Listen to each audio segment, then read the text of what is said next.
Anik Malcolm is here with me, a longtime creator with a wide variety of skills, and I think is a very deeply thinking creator, a meticulous artist, recently incorporating Bitcoin mathematical concepts into his current project. And he hosts the Bitcoin Art Podcast and the whole entire universe, spaces and podcasts.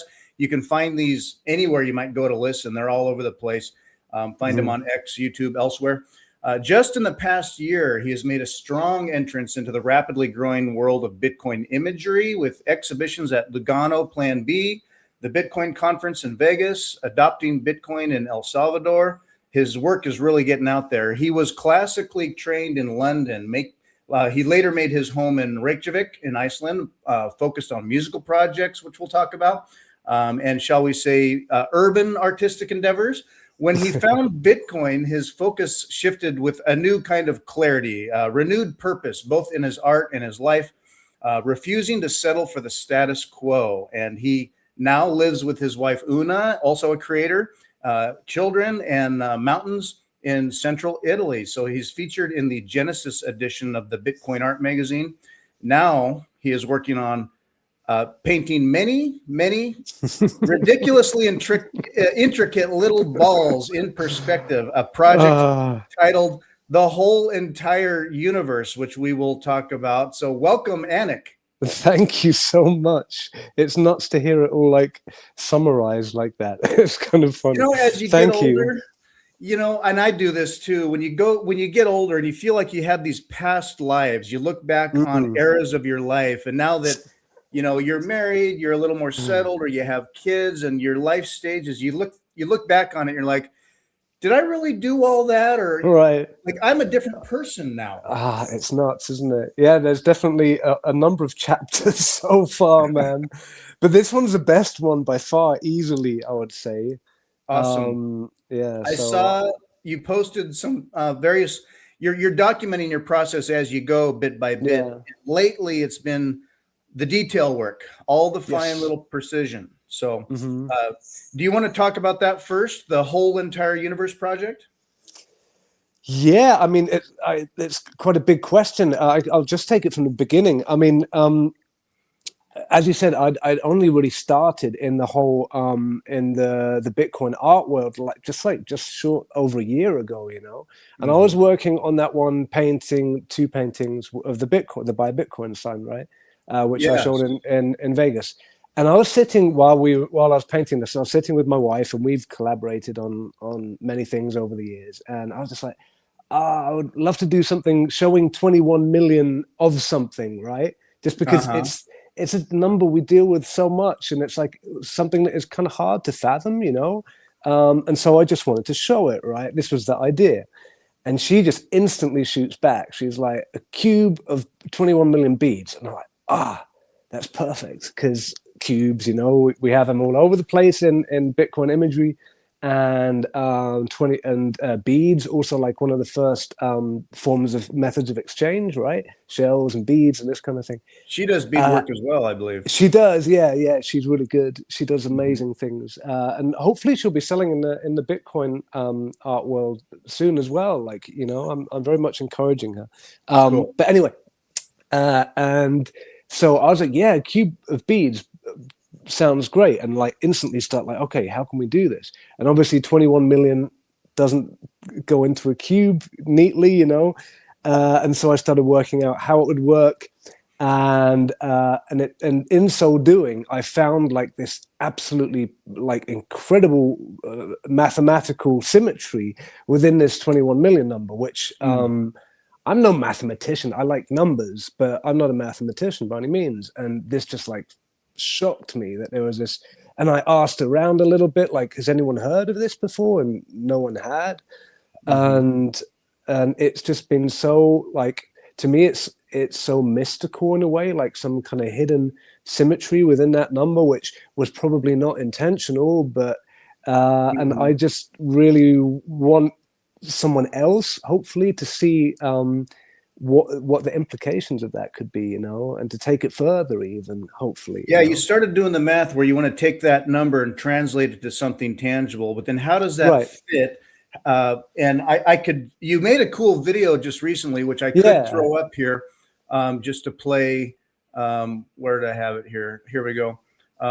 So yeah, you made, and not to have it distract, but this was your work through on how to make the math work out in terms of representing it in our 3D space, and it make a perfect numerically added up cube.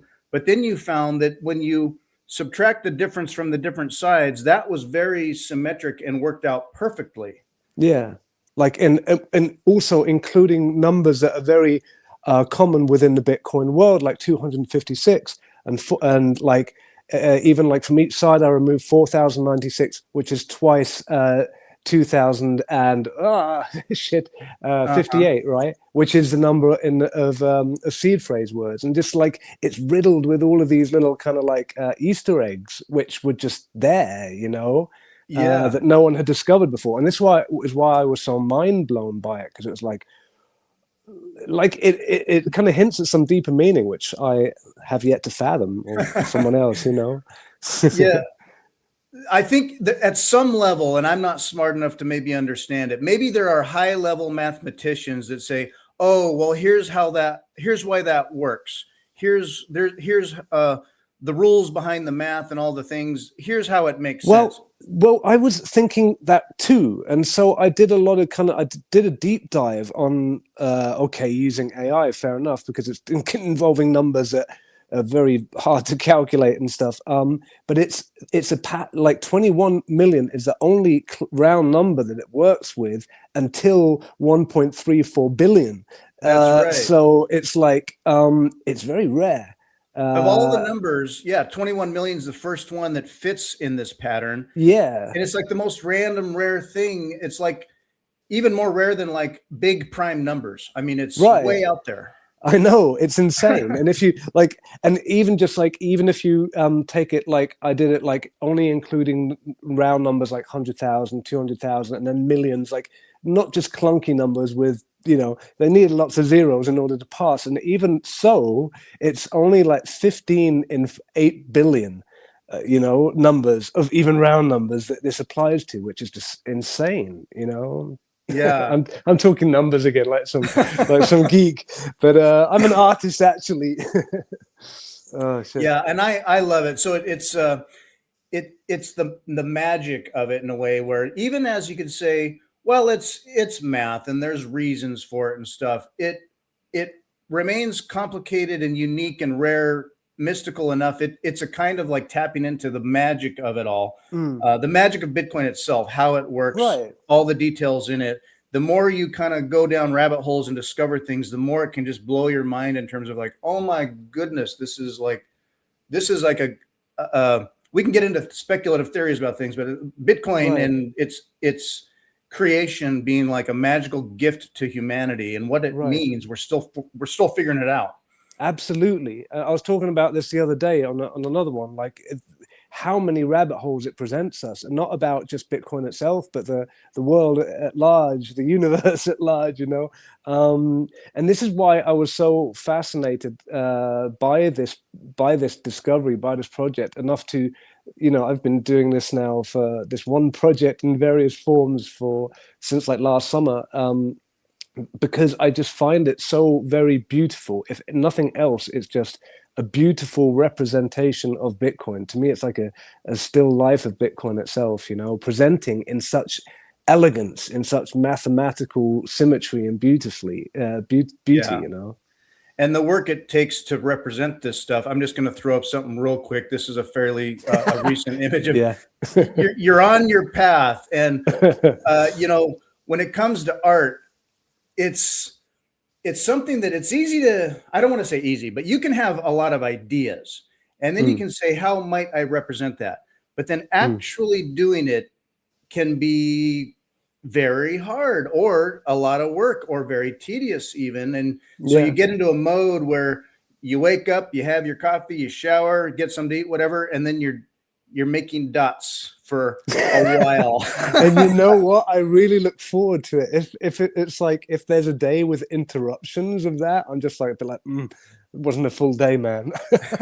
You get I into a really mode or a enjoy it. zone, like you get into your flow state, and when I get there too, I have to remind myself to maintain my own kind of balance, because if I get in a good zone and flow state, man, Mhm. I won't eat, Right. I won't do anything else. I'll just be like in a zone, Oh, and I mean, I it's love great. that feeling, but then when you pull back out of it, you're like, whoa, uh, shifting gears, but it's got to be rewarding in its own way. And then when it's all done, when you step Oh, back and go, wow, yeah. what a Well, project. that's what I'm doing it for, for that. I really want to show people. I really want people to see the thing that was just inside my head for so long, because it is Yeah. beautiful, and Bitcoin is such a beautiful thing, and it's just like a beautiful representation of it, in my opinion. Yeah. And we'll try to define it like when you got grilled the other day on the spaces with Una was asking you some hard questions, but Ooh, she like went in, man. what is Bitcoin? What Oh, is art? Jesus. Oh my gosh. It's like, let's see. How much time do we have here? I know. Where do you I was start? Where do you finish? How do you I make was it? joking about the grilling, but wow, I got it. I really did. Yeah, man. No, she's great. We're such good friends, man. We've been together. We've been partners in all sorts of things for 20 plus years, and so yeah, Lucky man, we it's know each it's other quite great to well. have that.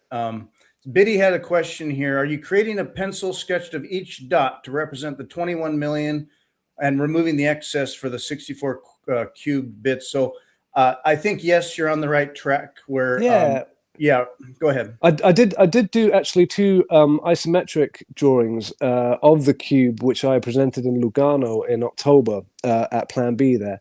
You can see that on anikmalcolm.com, the Lugano one. So I did do drawing versions of it. Now I'm doing a painting version of just one of them. That what you see right there on the screen is like the digital sketch I did just to kind of map it all out and so on.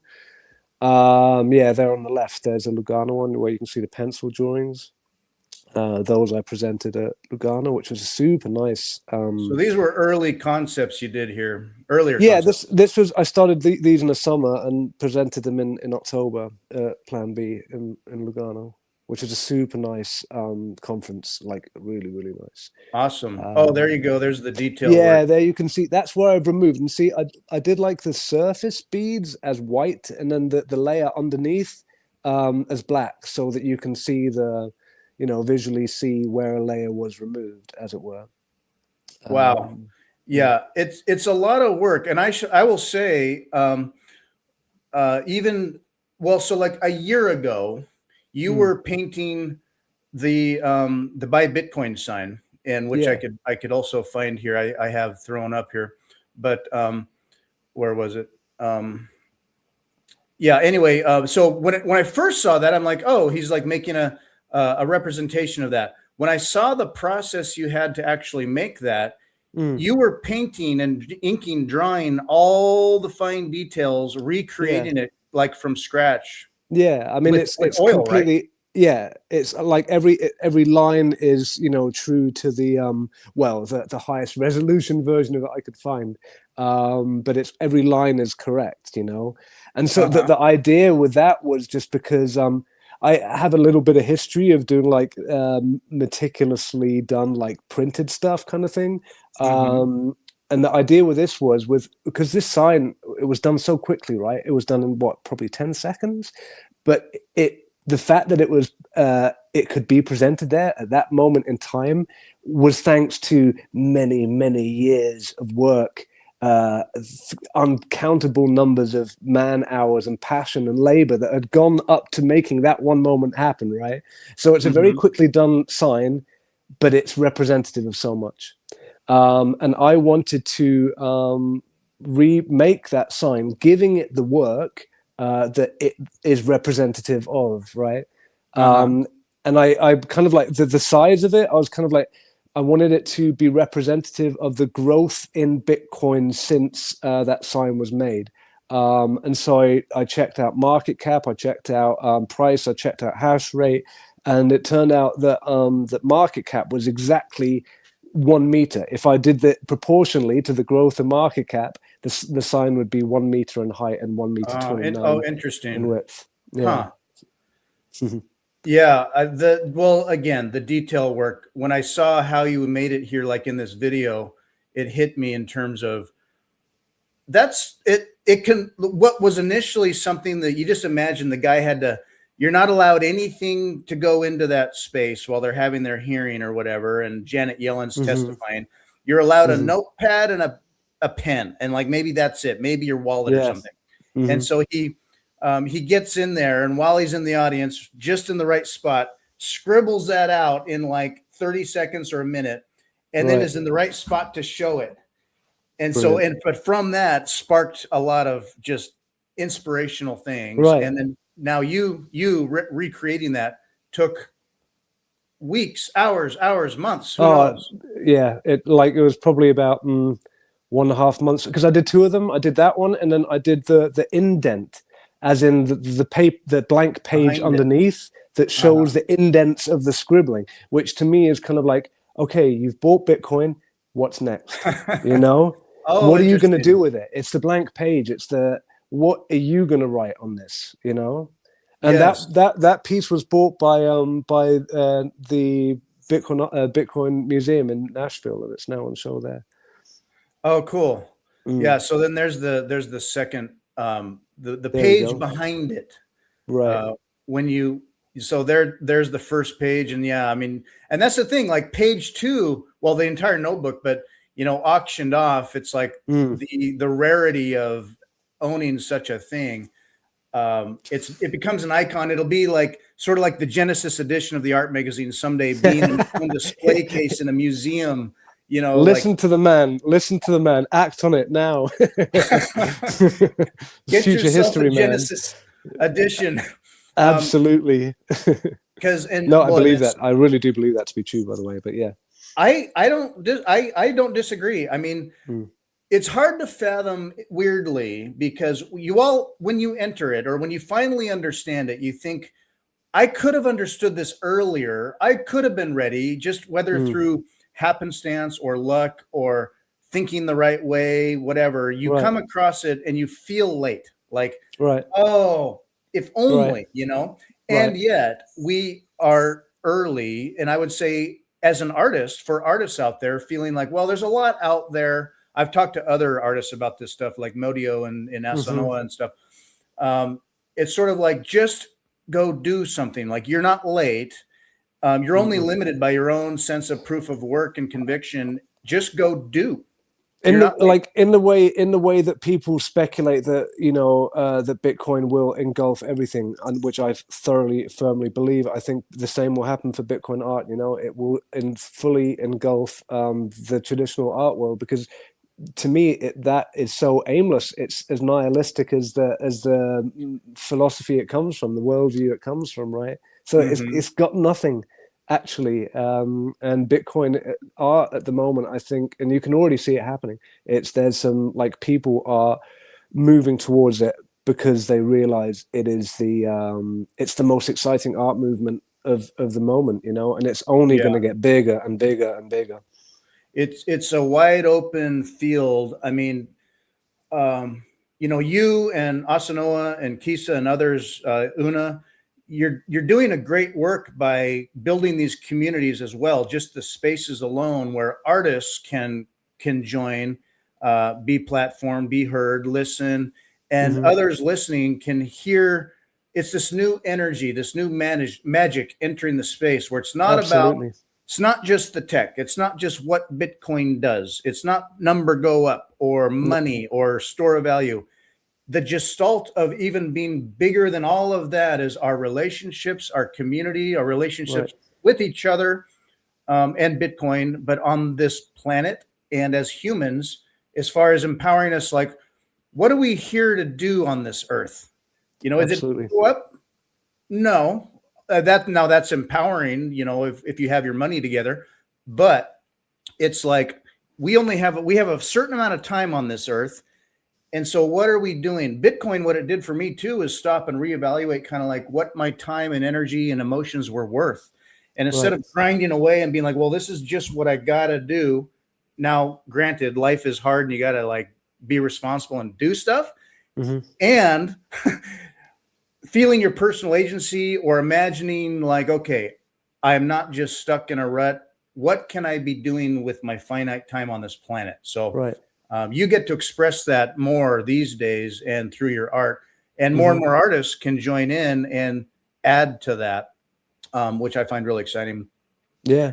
Go ahead, if you had any thoughts on that. Well, I mean, to me, I mean, for one, the very fact that there is such a massive culture, independent of, as you were saying, the numbers, the tech, blah, the fact that there is so much culture growing around it, like, you know, you have lots of people talking about the food culture on your show. Oh yeah, and this, the fact that there is so much growing in, not even in the periphery, like as part of the whole movement, is just massive testimony to the fact that it is like a true Renaissance type, like change in everything, every aspect of humanity, you know. The whole entire universe, perhaps. The whole entire universe, man. Everything divided by 21 million, you know. It's it's quite astonishing. We're so lucky to be you know, witnessing these early years of this. Yeah, it's phenomenal. And so in these early years, there are these occasional here and there, these tangible representations, like the notepad, like the first this, the first that, the first set of things. Art itself being the first of its kind. You know, way back in, you know, can you imagine way back in 2026, this stuff was happening, you know? Right. And so, one thing being, I think of the Times newspaper, that newspaper where, you know, there's only so many of them. They're auctioning for so much anymore stuff. And so I was imagining, when I thought about the Buy Bitcoin notepad, like, you know, the representations of like that newspaper, the front page, the iconic front page, you know, there aren't many of those, and some of them are tattered and wrinkly, but it's like, man, those are relics in history for Bitcoin now. So it's amazing. Absolutely. One was selling on Fractal did Fractal Encrypt did a little market for Christmas, and he had one for sale on there as well. It's like, wow, an actual newspaper. That's crazy. And I bet there's loads knocking around, because there's so many people that hoard newspapers, you know, who just live on stacks of newspapers. For real, I've seen them, you know. I bet there's a bunch knocking around. Yeah, I saw one. It's like for sale, and it had the ad inserts, you know, and it was like, you know, I don't think that way in terms of, you know, I don't collect like the mint baseball cards and all that stuff, but that's its own market. I want to tell you a quick story, bounce something off you, and see what you think about it, because it relates to your stories. It relates to your art journey. So I was half my family's German, the other half came from Scotland. And when I was 13, we did kind of a family trip with my grandparents when they were alive to Scotland, and saw lands where, you know, our ancestors had come from, and old graveyards and stuff outside of Edinburgh area. And I remember, I believe it was in Edinburgh, we went for, and it was this awesome summertime art festival going on. I was just, as a 13-year-old, it blew my mind. And there's the castle. Was it the Edinburgh Arts Festival? No, what's that? It doesn't matter. Edinburgh Arts Festival. It could have been. Yeah, oh, that was probably it. Like the Flying Karamazov brothers were juggling, and there was so much going on. The marching bagpipes up to the castle. We toured the castle. Wow. All these things going on. But anyway, what I remember stuck in my mind was, it was like day 2 or 3, and I think it was in Edinburgh. There was an art exposition at a local, like, main gallery, and my dad was into exploring the art scene and the music scene, and we went to the gallery. We walk in, and it was it was like stuff made out of hanging sticks put together, and leaves torn together and put together. It was the Andy Goldsworthy. I mentioned him just the other day. Yeah, he's Um, great. so that was my first. I mean, in my head as a kid, it's like art is like square, usually on a wall, painted, and we just looked at a bunch of art up in the castle and stuff. So it's all these old, ornate. You know the history of it, like Baroque stuff, whatever, medieval Uh-huh. stuff, and realistic looking stuff. And in Uh-huh. my mind, art was like if you're a fine painter, you just make it more and more like real looking, I guess. Yeah. And then I saw Andy Goldsworthy's stuff, and I'm curious what your opinion of him is because it blew my mind in terms of like, oh, this is art too, and yet it could just fall apart. Or he'll make something outdoors, and in the next storm, it's gone. But well, he got a picture of it. It's like, how did he do that? Anyway, what do you think of Andy Goldsworthy? Absolutely love him.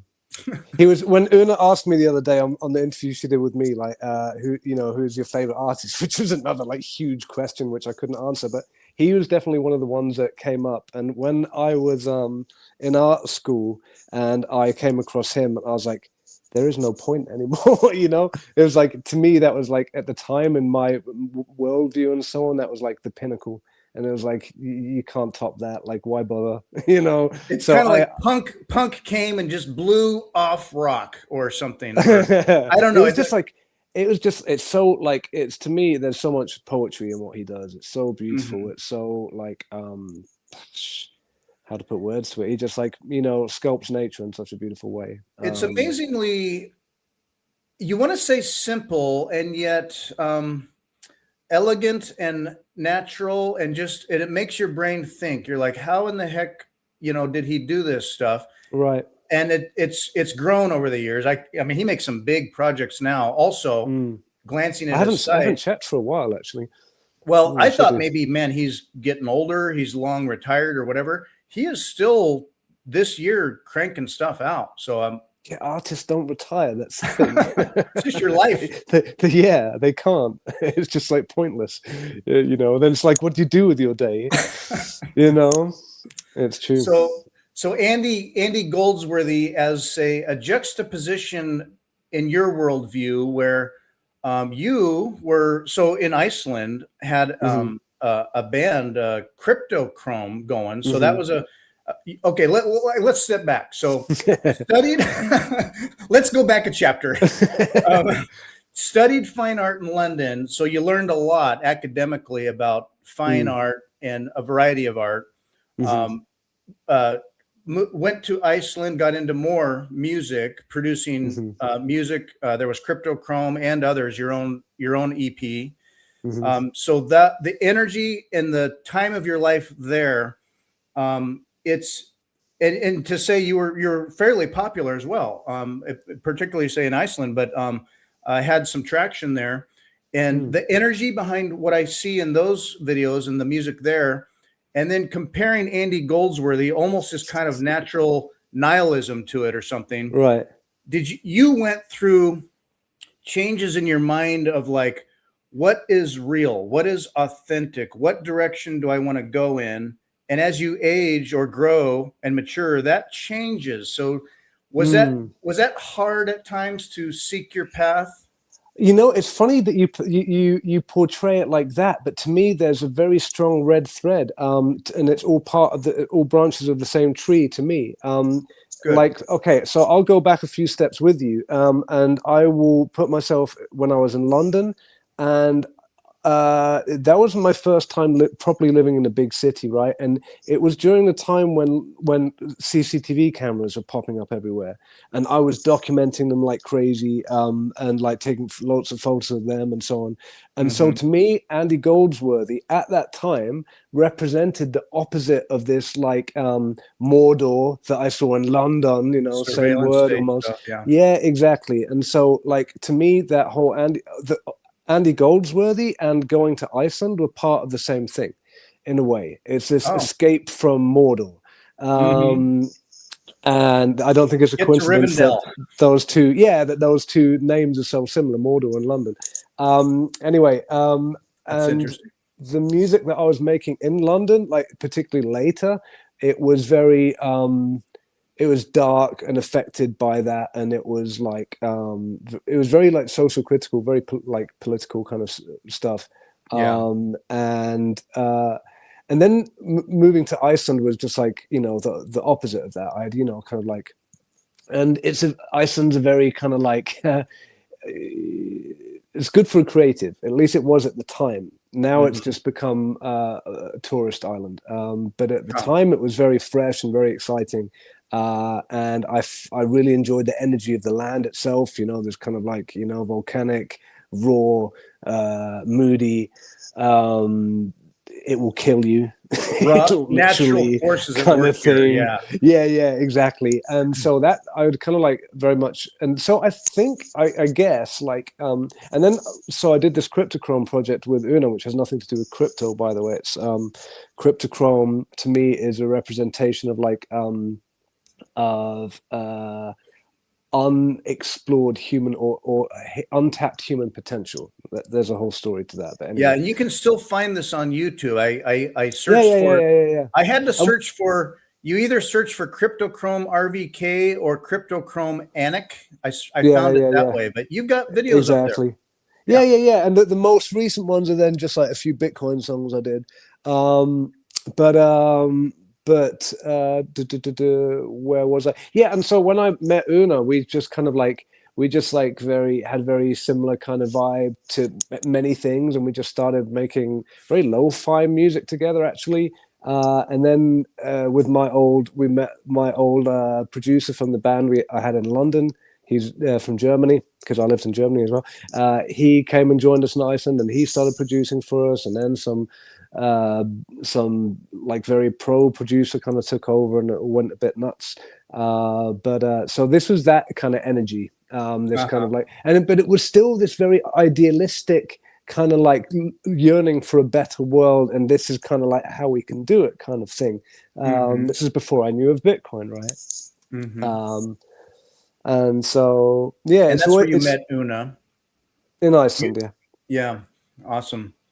And did he feel a shift as well, where you start creating and making music, making making the creative process, and then when you start to get traction, either with popularity or a producer, there starts to be like, hey, we need a video every month. We want music videos. You start to have to produce That was or Una's fault, man. That was Una's catch crazy gigs. idea. The This was public demands more of you. We're she well yeah. we wouldn't it was that did it is Una just gives me these crazy projects, man. Cause like she says like, hey, because we had this album coming out and there's like 12 songs on it. She was like, hey, we should do a video every month. And so that's what we did, even though we had kids and jobs and all this stuff, and it was very hectic, but it was very fun. And it was that got us the attention in Iceland. And it's not that hard to get attention in Iceland. It's a small place. But Right. but yeah, no, it did. But also like it wasn't really vibing with us because we knew that to make a living doing that, you are abandoned. You can't have kids coming with you on tour. Hard. Yeah. It's like it's hard, and you've got to, and like the people that I knew that had made it in music, they just didn't seem happy. Mm, Um, and that's just not the life that I wanted. sure. And so, yeah. Did you find Bitcoin while in Iceland, or was it later when you decided to go to Italy? It was later because, well, Hmm. I'd been like everyone, I'd come across it earlier, but I just A, never had any money, B, didn't see myself tech enough to understand it this is like 2012. Hmm. And then I didn't hear of it really again. And then when we decided to sell our flat, which had appreciated loads in value in Reykjavík, to kind of fulfill our dream of like having a apocalypse proof piece of land and just like grow your own food and hunt boar kind of thing. And then we had a Where do little we bit of want to live? money. What's that? Sorry. Oh, you're like, so like then you start thinking like, where in the world would we want to live? Where do we want to go? Yeah, exactly. We did that, and then I didn't want to put the remainder of the money we had into a bank because I had forever known how crooked banks were. Mm, And so I did a little, like, just came across it a friend pointed me in that direction. I went onto Bitcoin Twitter and I was like, oh my God, this is everything that I have been, aiming towards my whole life. I've been hmm. on that path, as it were, since I was a kid, you know. Yeah. And so it just like completely resonated with me. I was like, wow, this is what I was frigging made for, you know. And I just like Yeah. went all in, like almost immediately, you know. I Wow. was like, Awesome. this is me. Now, how is life in Italy now? Are you loving that? And Oh. it's your home now. It's Mhm. the quality you could have hoped for. Yeah, absolutely. I mean, the food is really good. Like they really care about food here. You know, it's famously so, but it's really true. You know, Hmm. it's like a serious matter.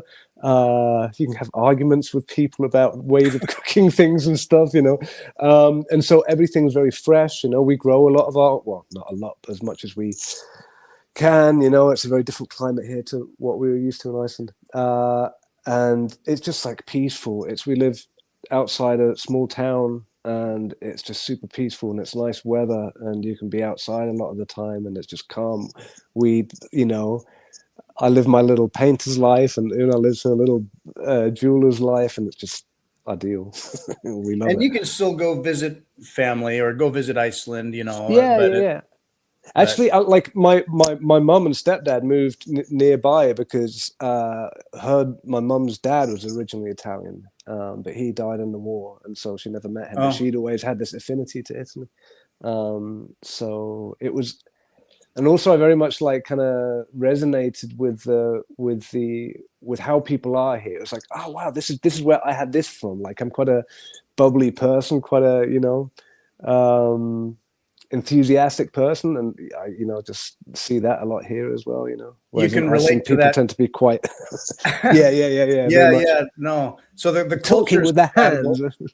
Yeah, Una had said herself that you are a super high frequency human being. So I might presume that that's being energetic and productive. How might you interpret that? Yeah, it's energetic and productive. I mean, she's super energetic and productive as well. She's super productive. I think it's more like I I'm a very positive person. I am very idealistic. I am very like try to see the good in all situations, which can be foolish at times, but it can also like be very useful. It can really make you alchemize situations very well. And I just like I like I like pointing out the good in people to them, because people are very self-deprecating, including myself. And I Easily. just like I like you know I like uplifting people and being of value. Yeah, people really need and crave validation in a way because we can be Mm, hard on each other. And mm, as an artist, especially, there's this I don't know, I'll feel this say just with random things, little creation things. I'll feel this kind of almost imposter syndrome of like, I mean, yeah, sure, I'm doing this, or anyone could do this, and you put mm-hmm, it out there, and people see it and have impressions on it, and part of you is like, oh, it is what it is, I'm cool, but then you also hope they really like it, and so mm-hmm. you crave some kind of validation because you put work into it. So Yeah. art and artists need that validation, and by giving it back to the world, like appreciating it when it comes, but giving it out, Mm-hmm. in that karma, if you will, is important. And Oh yeah.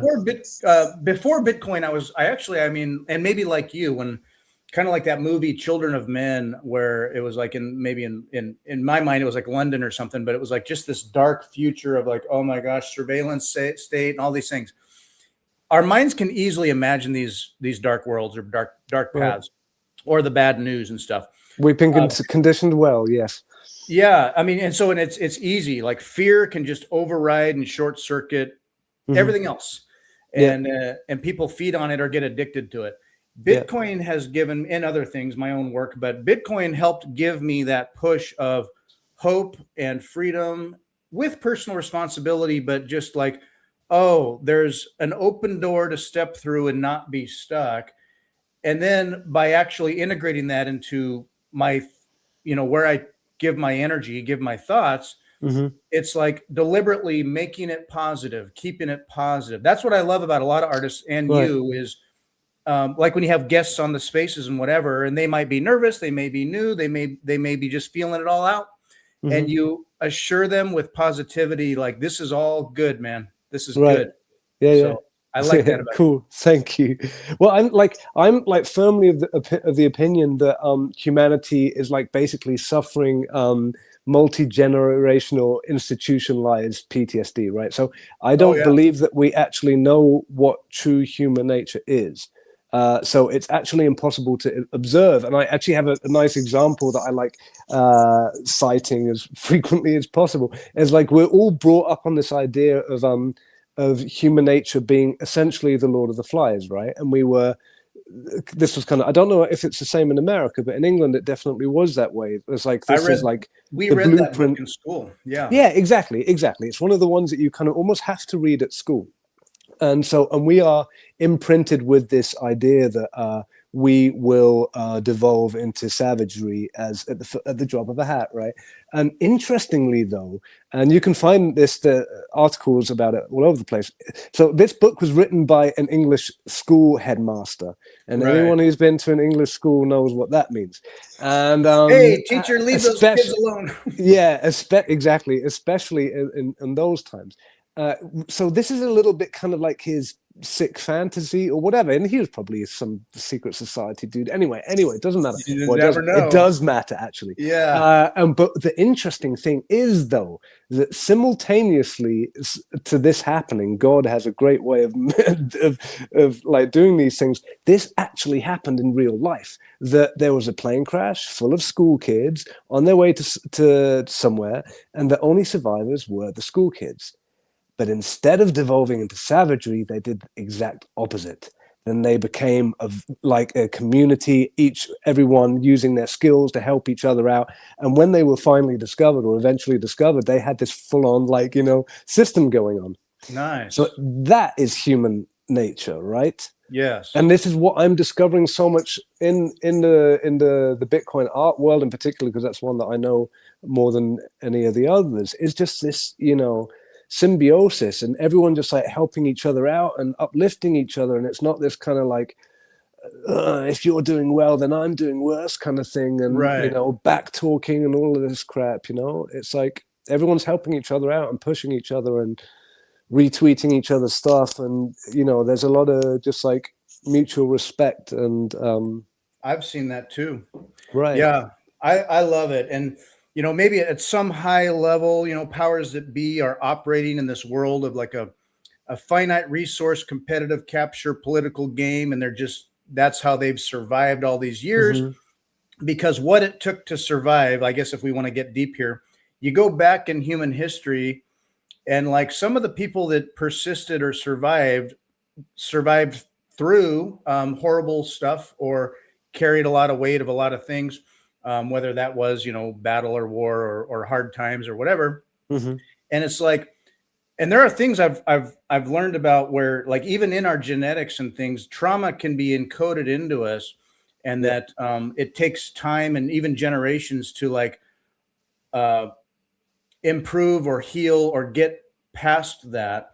That you can be nature or nurture. It could be both, where that PTSD from past generations is passed on, and we start sort of like growing up in a fiat world. You start with kind of like first base, where you're like, well, this is just how the world is.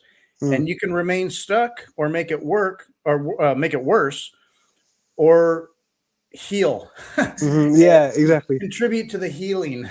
And Well, yeah. there's during the whole 2020 period, I was like actually unemployed at the time, and I was like, and I did a dive into heart math, and I like did a course on like becoming a heart math instructor, which is super fascinating stuff. And it's like used. It's basically learning. It's the science of heart brain cohesion, and they like this is taught in like first responders, military, like very high level stuff, hospitals and stuff. It's basically the knowledge that well, it's actually super deep, and it goes as deep as you want it to go. It's fascinating, like cutting edge science. Like I would see it as a bridge between science and spirituality, right? But anyway, one thing relevant to what you're saying is that one thing that I learned learning this was that the amygdala will seek to recreate what it knows as familiar in terms of like hormonal state kind of thing.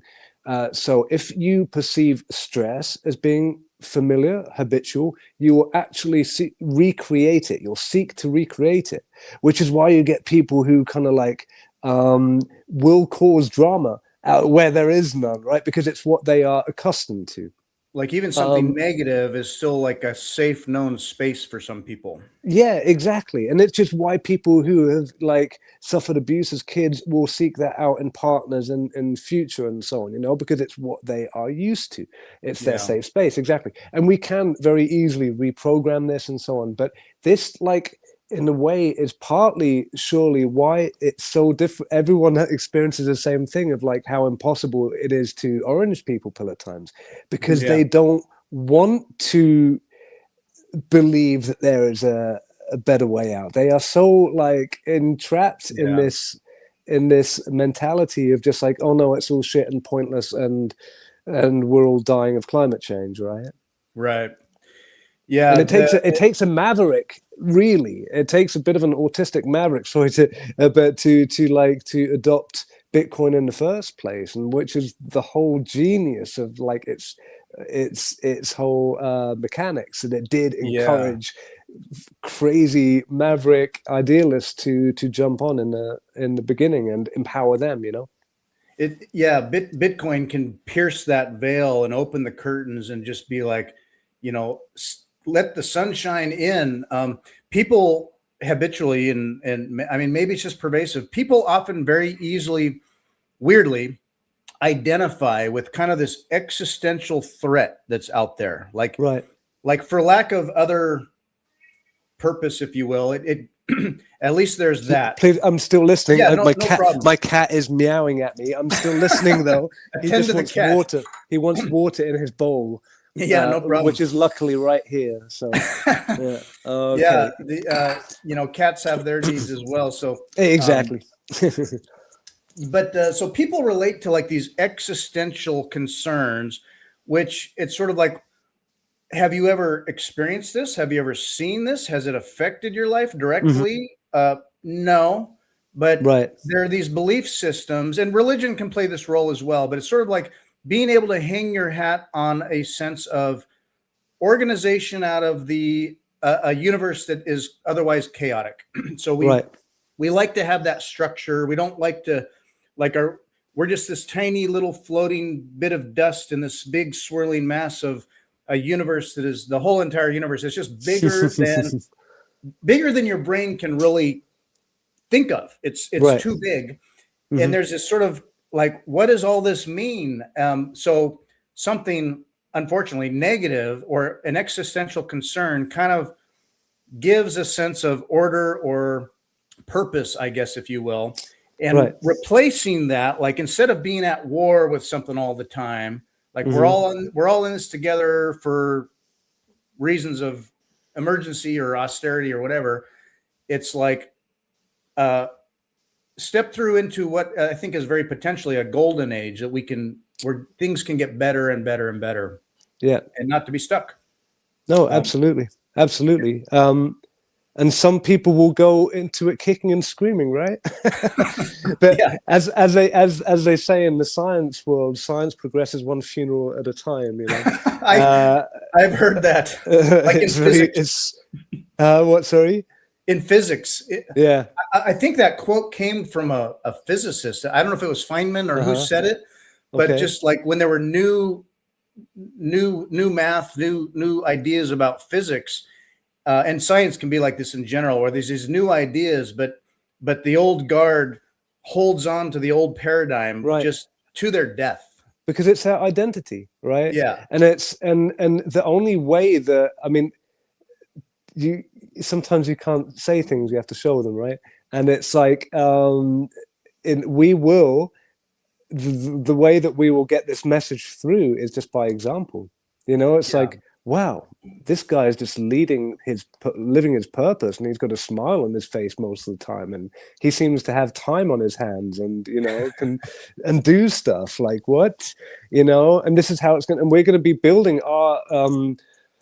our world in parallel, while the other one just like collapses and the rats sink with the ship kind of thing. You know what I mean? Sadly, it is the case. Some people will rather sink with that ship than change than admit they were wrong, basically, and learn something new.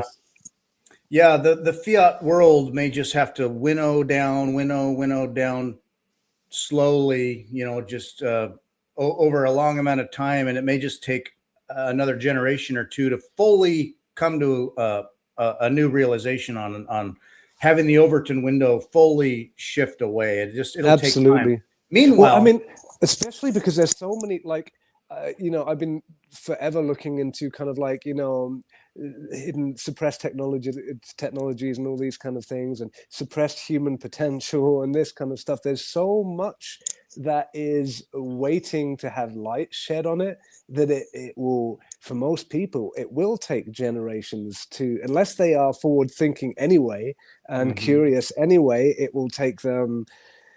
And you see it in the Bitcoin space as well, man. It's like, Jesus, I'm having to unlearn everything, It's like, yeah, yeah, because there's an awful lot of bullshit. It's quite a journey, and it's a rabbit hole. Like when I first discovered it and I thought I had it figured out, it wasn't just a 1 or 2 bit sets of things. It started entering all aspects of everything. And I realized it was going to change my life and my mindset about things as well. It also, it put into perspective my experience I was having day to day with my life, my fiat job, which I maintain and I do. And it's, there's reasons and it's good work, but I look at it differently now. It used to kind of consume my life with kind of workaholicism and just get to retirement. And meanwhile, like I was going to, at the detriment of my mental health or emotional, physical health, grind away. And it's like, you know what? No, I need to manage this and change things in my life. It's changed my relationships, my family, everything. So yeah, wonderful. Bitcoin can do that. It literally is the whole entire universe, man. It really is. It touches everything. It's like, it's tech and it's math, but it's actually very like all-encompassing philosophy, And art and artists are, and that's why I like having artists on this, is that it speaks to, it's like that conduit for that energy of how do we express this, and what can people do with their time when you have time to yourself, for you to be creative, to be the human you want to be. What can you create instead of like just sort of having to answer to external things all the time? What can you do? Who are you? There were questions I'd go through where it's like, who am I actually? What am I doing? What is my time worth? And what shall I do on this planet? And for my kids, So absolutely. And it's such a joy to be able to show them as well. I mean, my kids are both in their teens now, and it's such a joy to be able to show them that example of, you can make of yourself what you are intended for. Like, dude, I mean, I've always like as you can tell, my work is kind of niche, right? And it's and so like trying to survive off of that, I've been always like fiercely authentic in the sense that I don't want to do something that is mass sellable just to, so it's like, F that, man, do my own thing, even if I have to do some fiat job and like it kills me, and I then do that in the few remaining hours I have left of the day, rather that than sell out, basically.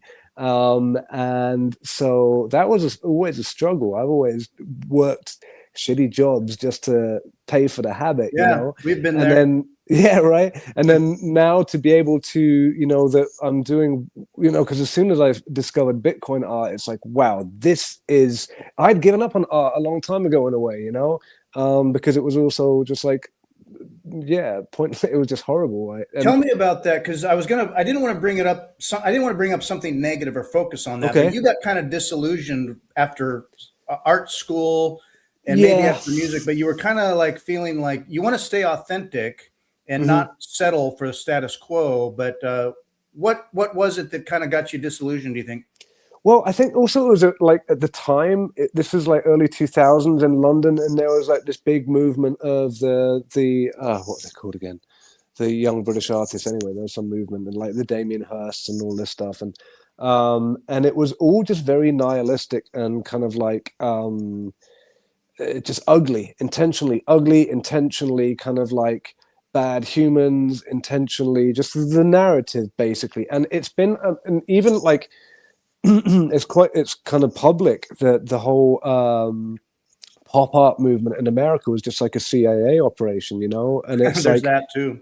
yeah, I know, and Yeah. its culture is used because politics is downstream of culture, right? Everything is downstream of this. It's like if you can influence the culture, you can influence the way people think, and Hmm. there's like it's quite. I was telling Asano about this not so long ago. I was like, hey, look at the Tavistock Institute. They're quite open about how they do this. And he went onto the website. He's like, no way. They like openly saying it. I'm like, yeah, I And know. long ago, it started a long time ago with this Yeah. stuff. Yeah. Yeah, man. And there's basically no grassroots movement that we think is grassroots, there is actually. It's all, even if it did start as such, it was very quickly usurped and, molded in order to serve a particular narrative, right? And Uh-huh. I just, like, I can be quite perceptive with certain, like, energetically, right? And I just sense this so much in that world. And when I like got together with Una, we started doing artworks because she was at art school at the time, and we started doing like some pretty cool stuff actually. And it got some attention in Iceland. And as soon as it got attention, they started coming out of the woodwork, right? These kind of like this kind of like we were offered to exhibit at the Icelandic First Lady's house in London, and it was like, hoo, uh, they're coming to get us already, Oh, kind of thing, yeah. like and that might sound very paranoid, but it's just and it's just in the whole industry there, the whole art industry. It's just this very I call it sticky energy. It's this very kind of Mm, just like you're serving a purpose. Like a friend of mine, he was a known rapper actually, and he was telling me how there were certain things he's just not allowed to talk about publicly, right, explicitly, you know. mm, And like particularly artists, they are a product. They have so much become a product, and I'm talking music artists, film, sure. everything. They have become a product of the agenda, you know. Right. And I just didn't want to have anything to do with that. Yeah, I think you can follow the money, perhaps, if you can follow the money, that times where, an artist starts out authentically grassroots, you know, their own incentives and Hmm. creations. And then as it becomes popular, it's hard to turn down money, say, or, oh, well, you're getting big enough. It's a lot to manage. You need a producer, you need a label, you've Hmm. got a brand, Hmm. and money can come, and that money can come with perhaps quiet strings attached, or they make sense, but then, oh, you don't want to cross these lines now, or Right, hey, we'd really like to see more of this, or this is right. popular, and you can Mm, kind of get funneled maybe in a direction that you might agree to, but uh, step by step a little bit, and it kind of, the right. roots get entangled into the original work, and then it's something else. And not to say that you sold out, it's just that you kind of got ushered in a direction that meets potentially other larger powers agendas. Absolutely. I mean, and I'm not saying like categorically that everyone that you can't not do that. And I'm thinking, as you were talking now, thinking about like a Radiohead song that's talking about exactly this, a song called "We Suck Young Blood," and he's talking about exactly this. And I'm sure, um, he danced a thin line, and he knows a lot of stuff, but I'm sure he had his misgivings with the whole thing as well, and they stopped touring for a long time as well because of it. Or I don't know because of it, but it does take its toll. I had an offer of joining some some like manufactured rap band back in the day. I was like, no, man, I'm not going to do that. But most artists are, they obviously would rather, get paid for what they want to do and make a little bit of compromise in the process, But Right. I'm too autistic for that compromise, Uncompromising. a little bit. But now in Bitcoin, that's possible, right? I can Yeah. be like the full version of myself, which is just amazing. Yeah. There's so many stories where, like an artist or a creator, if you will, someone with a message, they have to like almost explicitly turn down money that just would seem so easy to take. Hmm. But sort of like turning down money, and it's like they're just saying, "Hey, we're just going to partner. We're just going to be friends." Hmm. But there's these invisible strings attached, perhaps, or control later, Yeah, yeah. or you I hear mean, about musicians trying to get out of contracts. right, exactly. Oh, look These, what happened to Britney, Jesus, you know, yeah. Oh or man. Kanye, endless stories of these Oh things. man. Kanye went through it. So many others where Prince and Hmm. they had to do these crazy things. Michael, Yeah, yeah. you know, They what he went through, Jesus, Yeah, so crazy. from the outside, you could say, well, they're a superstar. They can do whatever they want. And you don't Hmm. realize, man, they got caught up in a bigger game before they even knew it. And then they're like, Yeah, oh man, I've got these contracts and I can only do this, or I have to do it this way, or I can't do that, or you're owned. yeah, uh, yeah, absolutely. but Yeah, yeah. It's um, brutal, man. But that's the central bank controlled world that we have all been raised in and that we yeah, took for granted, right? But I've since talking about being an idealist since I was little, I've always known there's a way out, There is a way out. I just never knew what it was. But yeah. my And gosh, as if it isn't Bitcoin, man. Yeah, well, so a lot of my hope in this area being that as fiat, let's just say it doesn't just up and collapse, or it just sort of slowly fades away, Hmm. but it loses its grip. Mm. And so as there's a parallel system that works better, people can free themselves and do it authentically for the correct incentives. And the old world, the old paradigm that is dying away, just has less and less ability to insert itself or to control, get its Hmm. roots in you. Hmm. And so even though it might be subtle, or it might just sort of, people might not even realize how it happened, but it's going to just maybe hopefully naturally just happen. And then Yeah. everything from art to our personal lives start to get better. And initially, we don't maybe know why, other than like a broad system, the old system stops working so well, and a new system Hmm. just works, and Yeah. everyone feels empowered. So, Well, I mean, we can go full woo and talk about Age of Aquarius business, but it's like these things do happen in grand cycles, and we do, we are subject to grander mechanisms, and like certain things work while the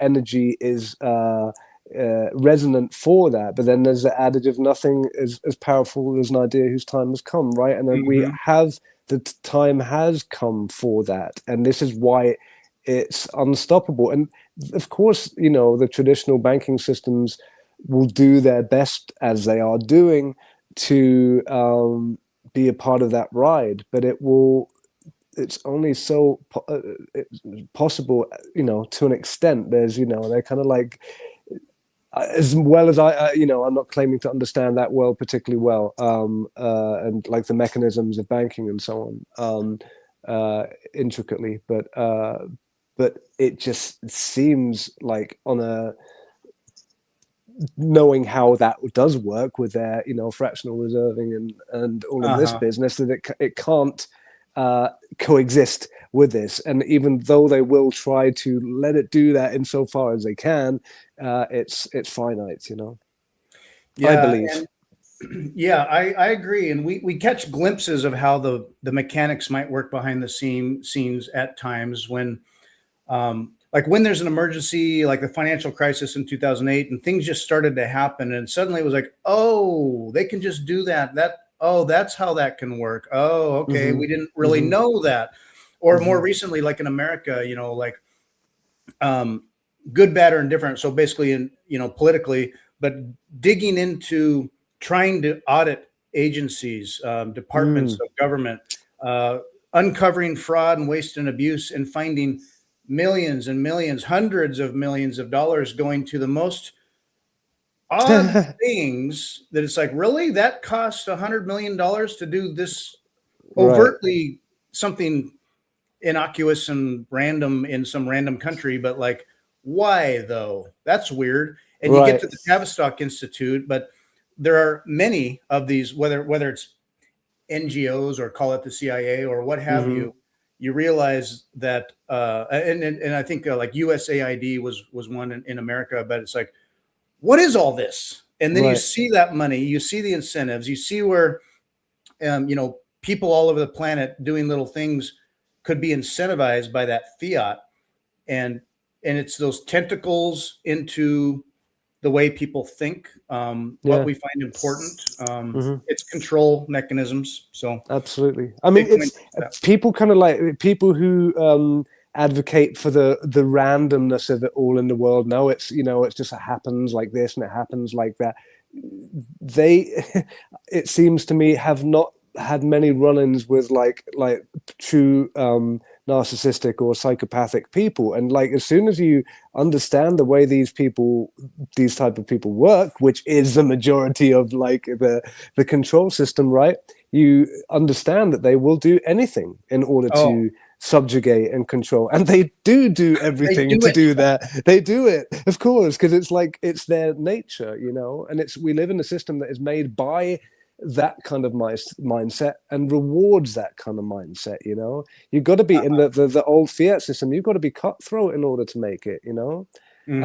It doesn't reward benevolence. It doesn't reward um, coexisting. And then they herald the coexisting as socialism, right? And it's just and that's just another Right. power trap, power centralization. Yeah. Um, Silly. yeah. Before I found Bitcoin, I wanted to authentically know like how things worked, or I wanted to know truth. I was like, I'm good for it. I know it can be dark, but I want to know. And I would study, I would learn, I would do deep dives and stuff. And that's Hmm. where I would get really kind of black pilled, where it's like you could quickly go to a place of like, well, with no solutions out there, and this is the system we just have. There's no voting harder about it. We're Hmm. stuck. Like it Hmm. just seems like we're stuck. And I got really in a bad place, mentally. Oh, I don't know, 10 years ago. Right. And what Bitcoin helped do was that even as that exists, Hmm. we now have solutions at hand. Now people aren't going to find it as quickly as we might like or as much as we would like, Hmm. but the door is open now, and anyone now can step through, and it's Yeah. just accessible. So, yeah, I I think feel I I think do more feel hope people.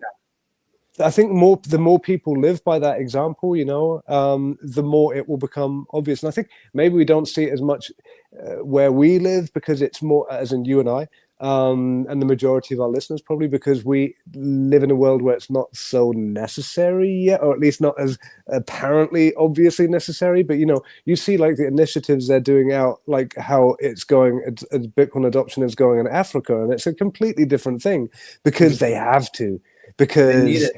they need it and they're using Mhm. it ferociously, and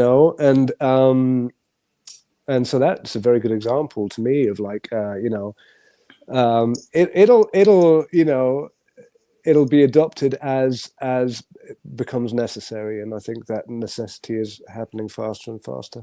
Yeah, I think there are aspects of all this that are quite inevitable, and there's just much more of us than there are of the minority that. Yeah, Exactly, especially, but the us needs to be also those who aren't like still in the trap that we were talking about, this kind of hopeless, kind of amygdala focused on PTSD riddled, towing the line mentality. One needs to have, in a way, kind of want to actually make that change, But it's definitely going to happen. And I've always been like a very like strong believer in the power of human spirit, and like it cannot be crushed. It like Yeah. the extent that people will go before they give up is phenomenal, and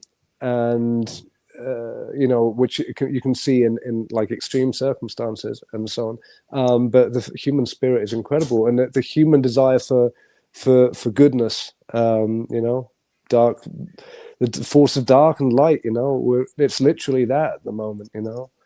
Yeah. So thinking of these bigger picture, the energies behind all this, I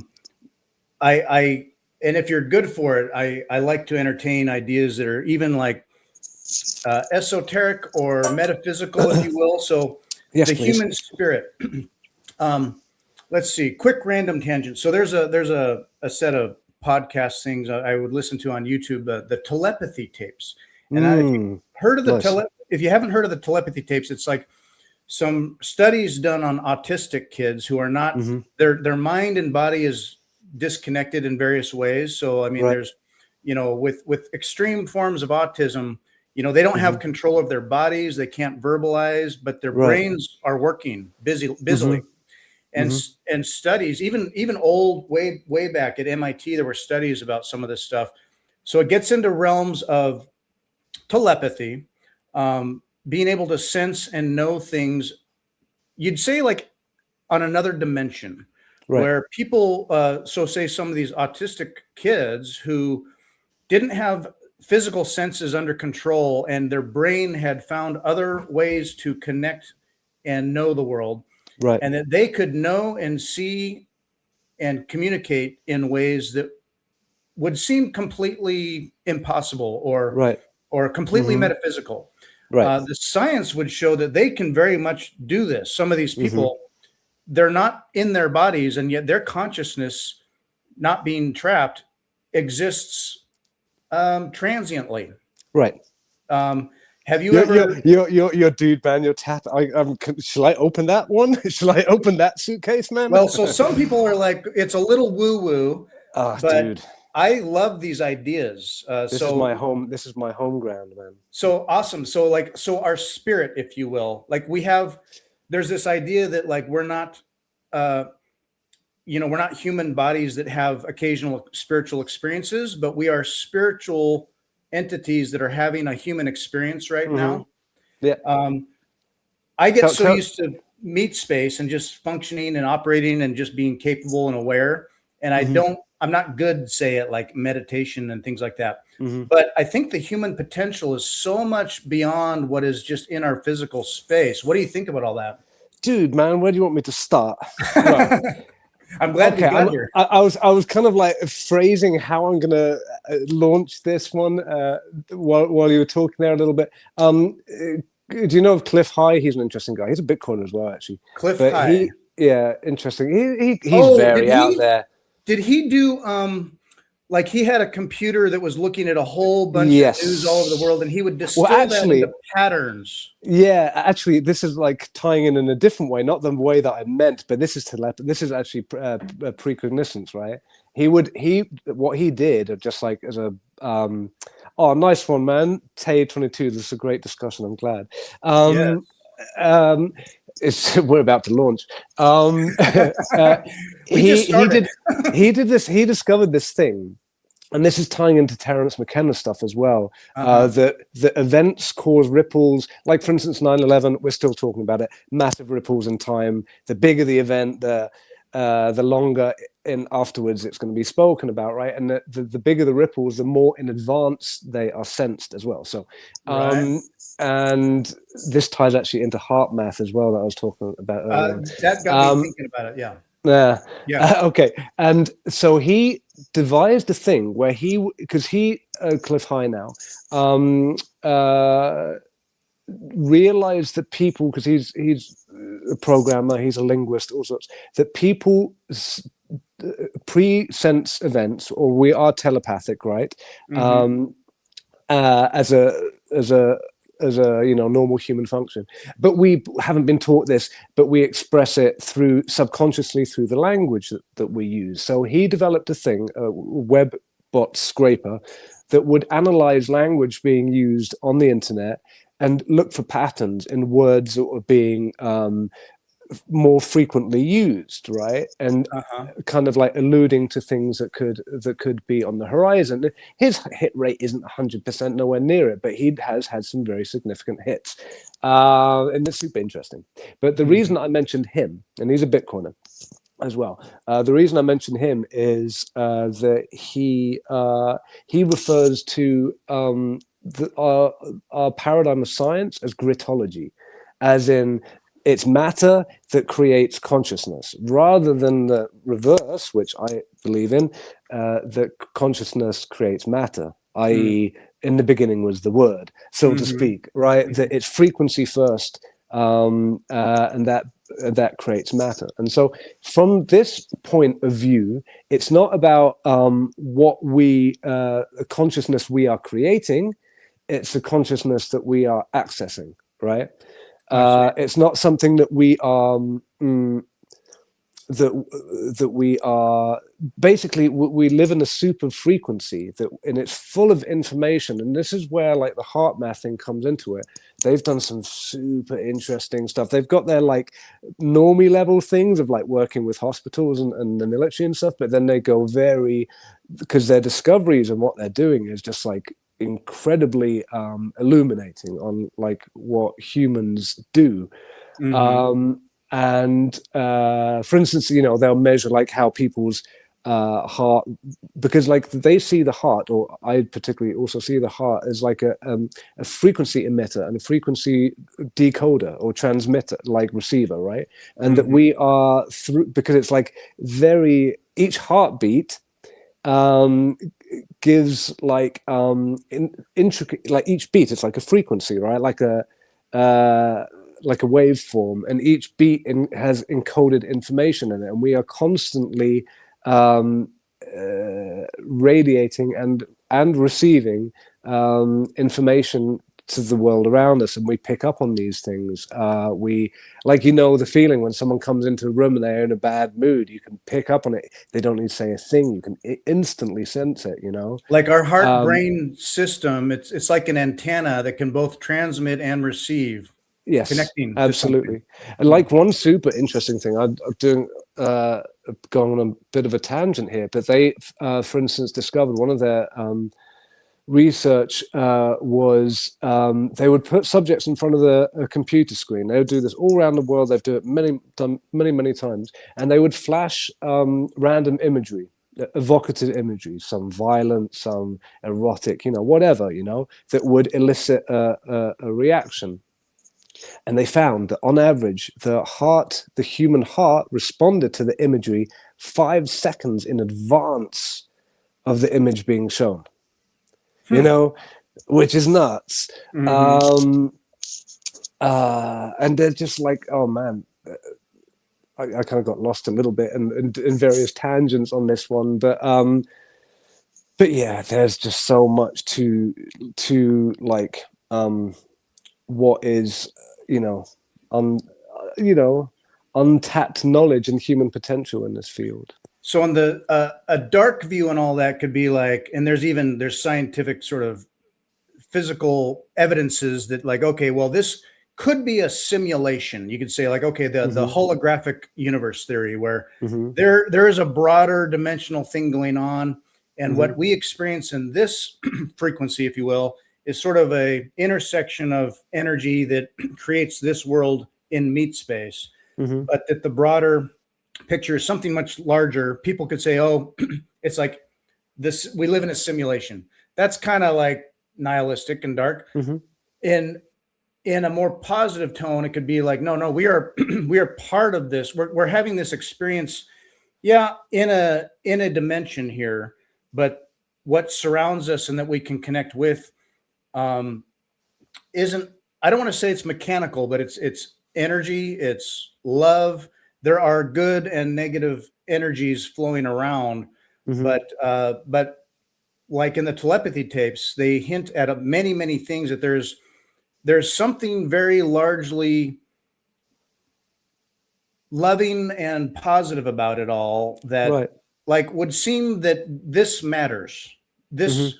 what we're doing and what we create is cared about, is good, has the potential for bad, but is like basically there's a lot of hope there that we're having in this experience here in this life, but we can connect and are surrounded by something much larger and meaningful, you might say, and it spans space time. So even Yeah. time itself, the future and the past is like connected, and that Hmm. um, I mean, people we could get into like near death experiences, I people was who I'm lining them up. yes, so Yeah. and people who've been regressed back in memory and have memories of past lives, Hmm. Yeah. Yeah. things like that.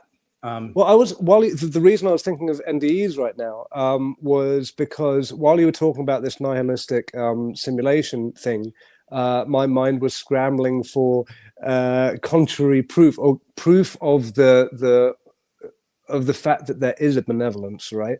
And the first thing that came to my mind was this NDE experience, and I guess you've dived into this somewhat as well. a little bit, yeah. Um, and you have the you know, the life review thing, right? The everyone knows, every kid A knows lot about of the people life have that review. experience. You die and you run the tape and you look. But you don't just run the tape. This is, and I was talking about this with Una on the interview the other day. But you don't just run the tape, and this is the image of it. You get a kind of the movie of your life, but it's not just that. You also experience the effect that you have had on other people from their point of view.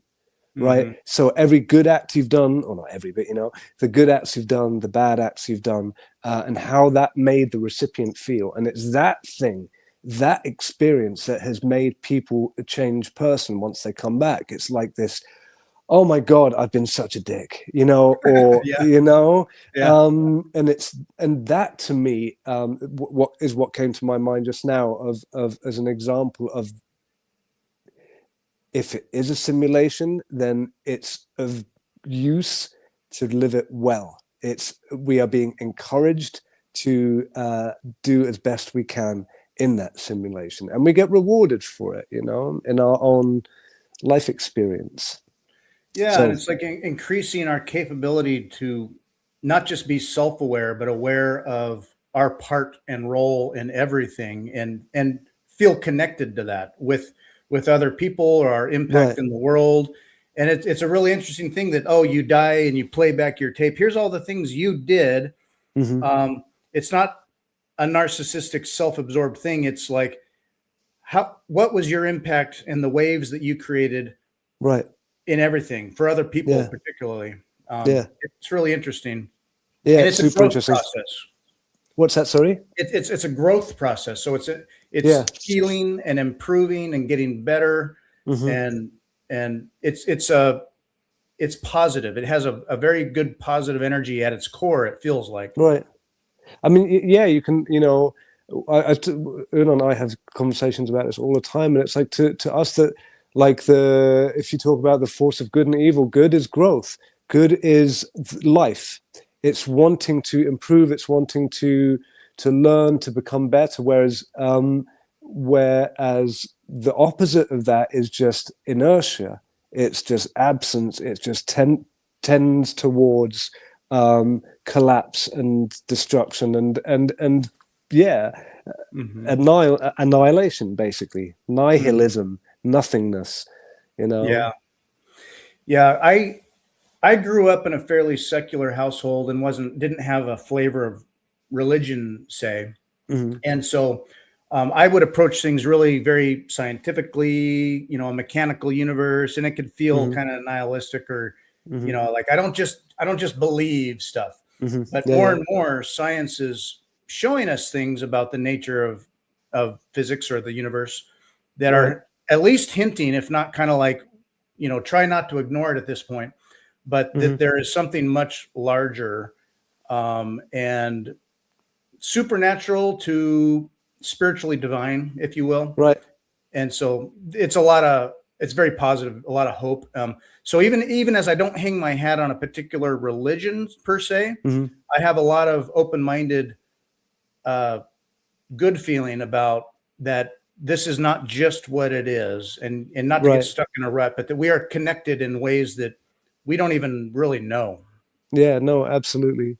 And I'll throw you, because I alluded to it earlier on, the band name Cryptochrome, and I'll tell you where that comes from. Is cryptochrome is a substance that we have that all mammals have in their eyes. I think other places it regulates circadian rhythms, all sorts of things. But the one thing that it does in all animals that have it, including birds, actually not just mammals, and insects, it allows them to visually perceive electromagnetic fields. So, which is how birds can migrate and so on and know where they're going, because they actually see, the Earth's magnetic field. And we have it as well, obviously, but we, for the most part, don't see electromagnetic fields, right? But because that particular function in it is dormant in human beings, whereas they have done experiments where they transplanted human cryptochrome into fruit flies, and it worked just fine. So it's not that it's doesn't work. It's just something. There's some kind of like switched off but then you get people that see ghosts, you get people that see auras, and what is that? That's what people, these aura reading machines, they're picking up on electromagnetic fields, right? So Yeah. we can, and this is, to me, and when I heard this in some kind of like science thing back in the day, I was like, oh man, that's a great band name, and so I picked it as that. That's awesome. Yeah, just like as a kind of like as an example of like this untapped human potential, and it extends so much further than that. And talking about NDEs, there's two very interesting scientists actually. I'll mention Bruce Grayson. He's I forgot what he's in some university professor. He has done lots of NDE work. He's found lots of humans who lived perfectly normal lives. One of them was a college professor with large parts of their brain missing, if not like almost all of their brain missing. But they lived very normal lives, And then there's another very interesting guy called Rupert Sheldrake. He got banned by TED. He had a great talk there, has a great talk there, called the Science Delusion, or the 10 Dogmas of Science. You can look that up. And that got banned, and he refuted it. He was like, no, this is all correct. He was a big friend of Terence McKenna's, and they had to kind of like, okay, and upload it again, because everything that he said was completely correct. And he talks a lot about telepathy and about all these things we've been discussing recently, and has done lots of experiments with animals, animal telepathy and so on. Very interesting stuff, man. And we're slowly progressing in that direction. And there's lots of people that are very advanced in that direction. It's just that science progresses one funeral at a time, I know, and it's interesting. Go ahead. Sorry. I think Bitcoin will change this, because there's an awful lot of people that got into it because of LSD to start with, and this kind of stuff, right? I think there's some very advanced thinking mavericks in the space, and I think as soon as they have time and money on their hands, some very interesting things are going to arise. So I do think that Bitcoin is a chariot for massive change in this world. Oh, totally. Yeah. And it brings to mind so many ideas I have we could talk about. But so, I mean, you mentioned Terence McKenna, and you think like old, like theories of old, like the stoned ape theory. And I was talking to Fractal and Crypt a little bit about this. I know veterans who are prescribed microdoses of psychedelic hallucinogen, psilocybin, to heal PTSD.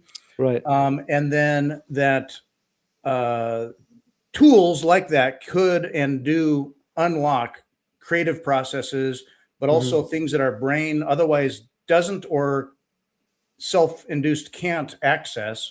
And it can tear down walls, it can open up things, and like, proper setting things, but through responsible use as a tool, it could, there's things about the brain and our consciousness and what we're capable of experiencing that are beyond just pure rational space.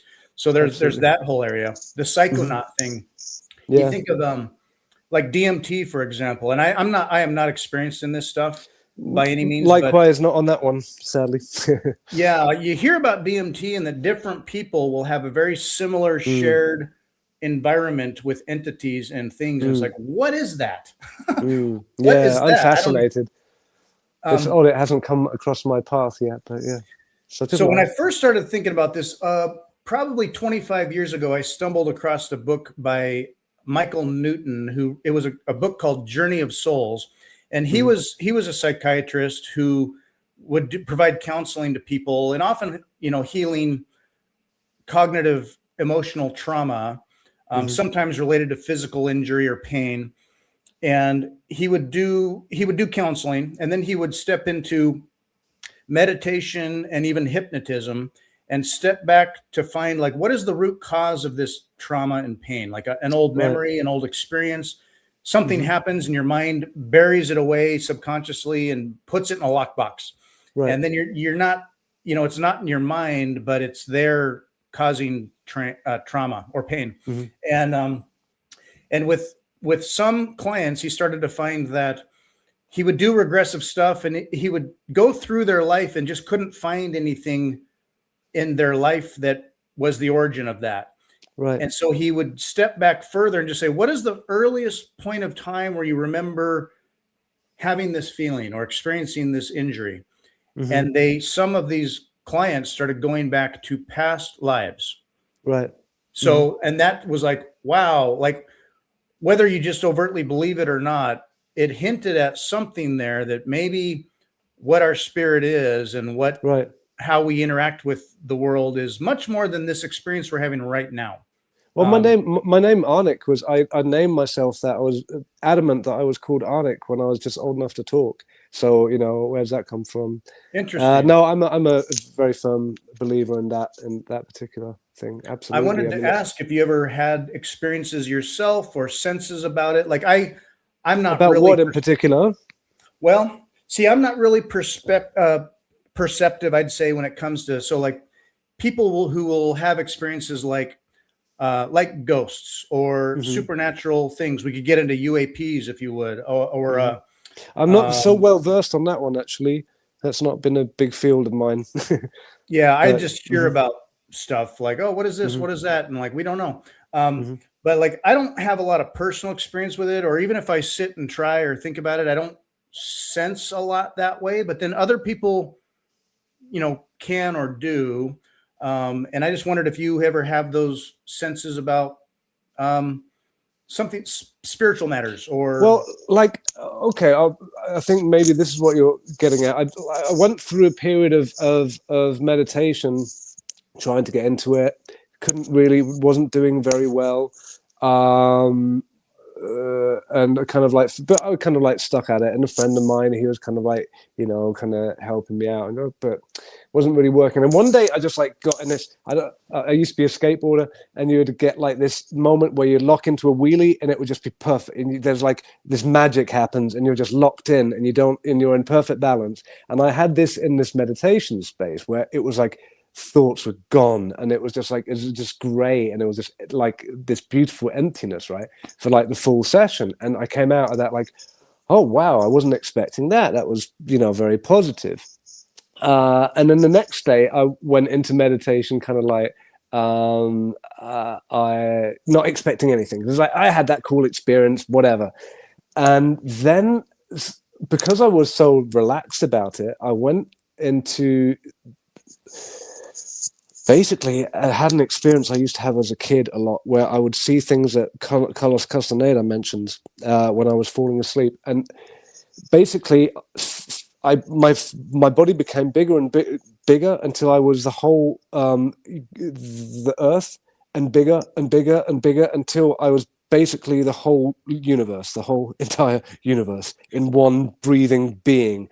And I was like probably making crazy noises, man. And it was like my whole body was like rattling, just like, and it was like, like hard to contain, and then but I managed to do so for, I don't know how long it was, but it was a period of time, and then collapsed out of it just like completely knackered. And then like spiritual friends of mine was like, dude, man, you had a Kundalini awakening experience. And I was like, I don't know. What was that? What something like that. This is this thing Yeah. that people strive for, and I haven't meditated since. Actually, I was kind of like, okay, I'm good with that now, man. But if that's what you mean, and like when I was a kid, I used to see this one particular ghost, a very well-known ghost. Apparently, Huh. yeah, I'd like. My mum would come in every morning. I was pointing in the corner, going, "Man, black coat, black hat," and this is a very well-known Interesting. apparition, very fear-inducing apparition. Apparently, but I wasn't Yeah. Well, and some of this phased as stuff, yeah, when it's foreign, a foreign experience, it could be scary, and then we naturally kind of retreat from it, and we get back to our safe meat space, But it's like it. it's there if you want to go looking. Yeah, no, it is. It really is. I know, like I've like manifested a crap ton of things accidentally over time, and like it's definitely there, and we just kind of need to lose the stigma around it, and actually investigate it properly. And to do that, we have to get rid of this programming, this gritology thing of like it's all matter, and then we make consciousness from that. Yeah. And there's stories about like kids who sense things or know things, and it's like, how would they know that? Like, or they might know another language, or they have a Right. sense of a past life, or they can see things. And sometimes as they age, that maybe goes away. But Yeah, yeah, yeah. like the filters come up, to function in our world, we Yeah, and, build which, up and, filters. and we are told that it's nonsense, right? Right, I've too. I've I've I called like I've had future sense like forever, like just like sensing things are about to happen. Like happens all the time, man. And it's just and as said, and then I learned about this in the heart math that we do this. It's a natural human function. How? It's just I guess a function of the nature of time and our perception of time, right? Yeah. Um, but we do this. Yeah. All sorts of cool stuff, cool tech, Yeah, because it is tech, man. It is tech. That's the cool thing. It's like it's biotech. yeah. Well, and there's that, what is that quote by Arthur C. Clarke? Maybe like any sufficiently advanced technology is indistinguishable from magic. So, Right? like, Exactly, at its exactly. core, it could be tech, and yet it also is it is energy magic. It's just Um, nature. It's just functions of nature. There yeah. is not a single thing in this universe that is not natural. This is Right. the biggest Right. psyop in the world, man. We are Unnatural. It's nature. bullshit. Everything out there. There's a planet somewhere made of plastic. I swear. You know. Yeah. Hey, The it's a big ridiculous. universe. It's a Um, big universe. And hey, we did manage to talk about that. Look. Yeah, like when you're outside at night and it's a clear sky, and you just even just what you can see, which is Mm, like a fraction of a percent of what's out there, and you just ponder your place in the universe, how big it is, and what all is out there, like what we can't even know. It's crazy. Um, it's insane. and you When I was speak. when I was a kid, I once said to my mom, I want to know the whole world, And wouldn't it be cool to know all that stuff, to kind of get a glimpse, And I'm kind of hoping that with death that comes, you kind of Maybe it does. understand everything. Well, some people have had, accounts of that in NDs, of like so everything just makes sense and everything kind of falls into place. But I There think it's are all a lot. a lot of NDE stories, and I find them fascinating. And when Mm, you mention other animals, so like birds and the cryptochrome, and mm, for example, in birds or other animals where they may utilize these things or hmm organs in our body differently or more, hmm it brings me to I remember reading in a science article man years ago. So like you mentioned our amygdala, hmm and I think in the human brain the amygdala is like the size of a pea or a right. grape maybe. It's yeah, yeah. It's about it's small, but Uh-huh. it's right in our brain. And in whale brains, granted whale brains are larger, hmm and their amygdala is the size of a grapefruit. Okay. And so whatever it is that the amygdala does, and it, Mm-hmm. it can bridge things between hemispheres of the brain. It can do visualization, like space visualization, Mm-hmm. orientation, and having a sense of what your world is. Right. Imagine if we do what we do with our amygdala that's that big, what does a whale experience where your world is like the entire ocean or whatever, Right. Yeah. Yeah. Yeah. and you have an In amygdala, 3 dimensions as well, much more so than ours. right? Yeah. So it's just fascinating to imagine what, say, other animals might experience in these worlds. Well, I These, mean, this brings back to something that was part of my rant earlier on that I didn't include. It's just like there's this a whole big kind of like suitcase, as I was mentioning, of things that kind of like illustrate this. There's one very interesting study done on prairie dogs by linguists studied there, and they communicate with these chirps, these like noises, right? Mhm. Like fast ones. And these linguists analyze the chirps and this is what I was talking about, the frequency of the heart, the heartbeats, right?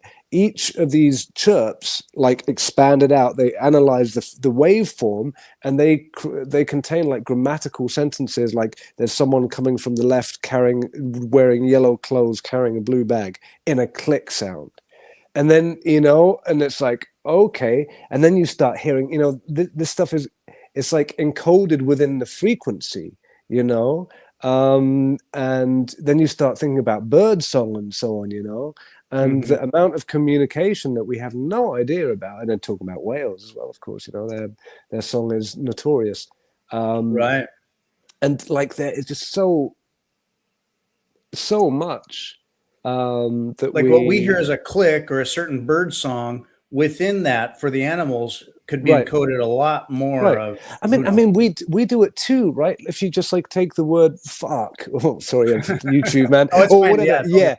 yeah, whatever. Just or even a sound that we make within that, the difference between if it's I'm in a good mood, I'm in a bad mood, leave the room now. Thank you for telling me. It can mean so many things just in the waveform, right? And what is so that's a very crude example of it, but it's Yeah. nonetheless holds. It's like so much communication is within the actual the waveform itself. Yeah. Yeah. And people sense energies where, it's like, it's not what you're saying, it's how you say it. Or even not even that. It's like how I'm Yeah. sensing you, or how what my energy is. I'll have people I work with that I might be having preoccupied thoughts or concerns or whatever, good or bad. And like, I could think that um, I have this a same affect. I'm emoting Hmm. perfectly fine, perfectly Hmm. flat, perfectly normal. And Yeah. people will Yeah. just like, are you okay? And I'll be like, Yeah. Yeah. yeah, I'm fine. But There it is. we can There it is. sense stuff. Yeah. Yeah. I'm Yeah. fine. Yeah. I'm Yeah. fine. Yeah. Exactly. Exactly. No, um, we're how are you doing on time? Because I have a story that I want to bounce off you that might be a little go for it. another. Please You doing do. okay? So The aforementioned things are starting to be an issue, but I definitely have time for a story. The aforementioned thing issues. now that we were talking about in the chat beforehand, that podcasts have a Oh, length yeah, gotcha, limited by gotcha, gotcha. human Okay. by bodily functions. Yeah, yeah. Alfred Hitchcock had a quote about length of movies and how basically never make a movie longer than what a viewer's bladder can handle. I mean, they used He's to a have wise man. intermissions in movies. So In we could. Iceland, they do that with all of them. You can't go to cinema without them having a break halfway. It's like, what? Yeah, some of Anyway, these 3-hour movies. yeah, no, I mean, okay, fair enough, word, but you can leave it your own. Anyway, Yeah, no, yeah. So okay, so if you're good that way, just let me know yeah, if yeah, yeah. anything. So, but okay, so geez, let's see. This was 25 years ago, but um, a couple of buddies of mine and in my past life, past chapters of life, Hmm. where I was immersed in the tech industry. I was working at a big corporation, writing software and all this stuff. That was my job a few Hmm. jobs ago, and didn't love it, but it was just kind of like that's what I thought I had to do. And I worked Hmm. with guys that had been in that company for some golden years, 10 golden years where they were retired off their stock and were multimillionaires. The company had done very well and they had just kind of retired, but I had worked with them and we were friends, and they were like off on adventures. I was still grinding away, but they invited me to go on this trip to Vegas, which, as much as I don't love Vegas per se, you don't talk about fiat. Yeah, exactly. Which was surreal at the Bitcoin conference, to have the Bitcoin conference in Vegas. And then you have to make your way through all the lights and blinging stuff. And I was just like, this is fucked up, man. Like, it was so God. weird. Juxtaposition so of like, weird. I'm talking to Bitcoiners and looking at Bitcoin art and doing Bitcoin stuff. And then I'm going back to my room and I'm walking through these intricate pathways of ding, ding, ding, ding, ding, ding. That is designed to get you lost. Oh, yeah. Just like, there was one time I was just trying to make my way. I was looking to find a friend at a particular restaurant. And I knew it was kind of like that direction. And I start walking and I'm like, where am I going? These angles go up diagonally. Yeah. I got lost. And then I'm in another casino. I'm like, what? Anyway, I couldn't leave. I know.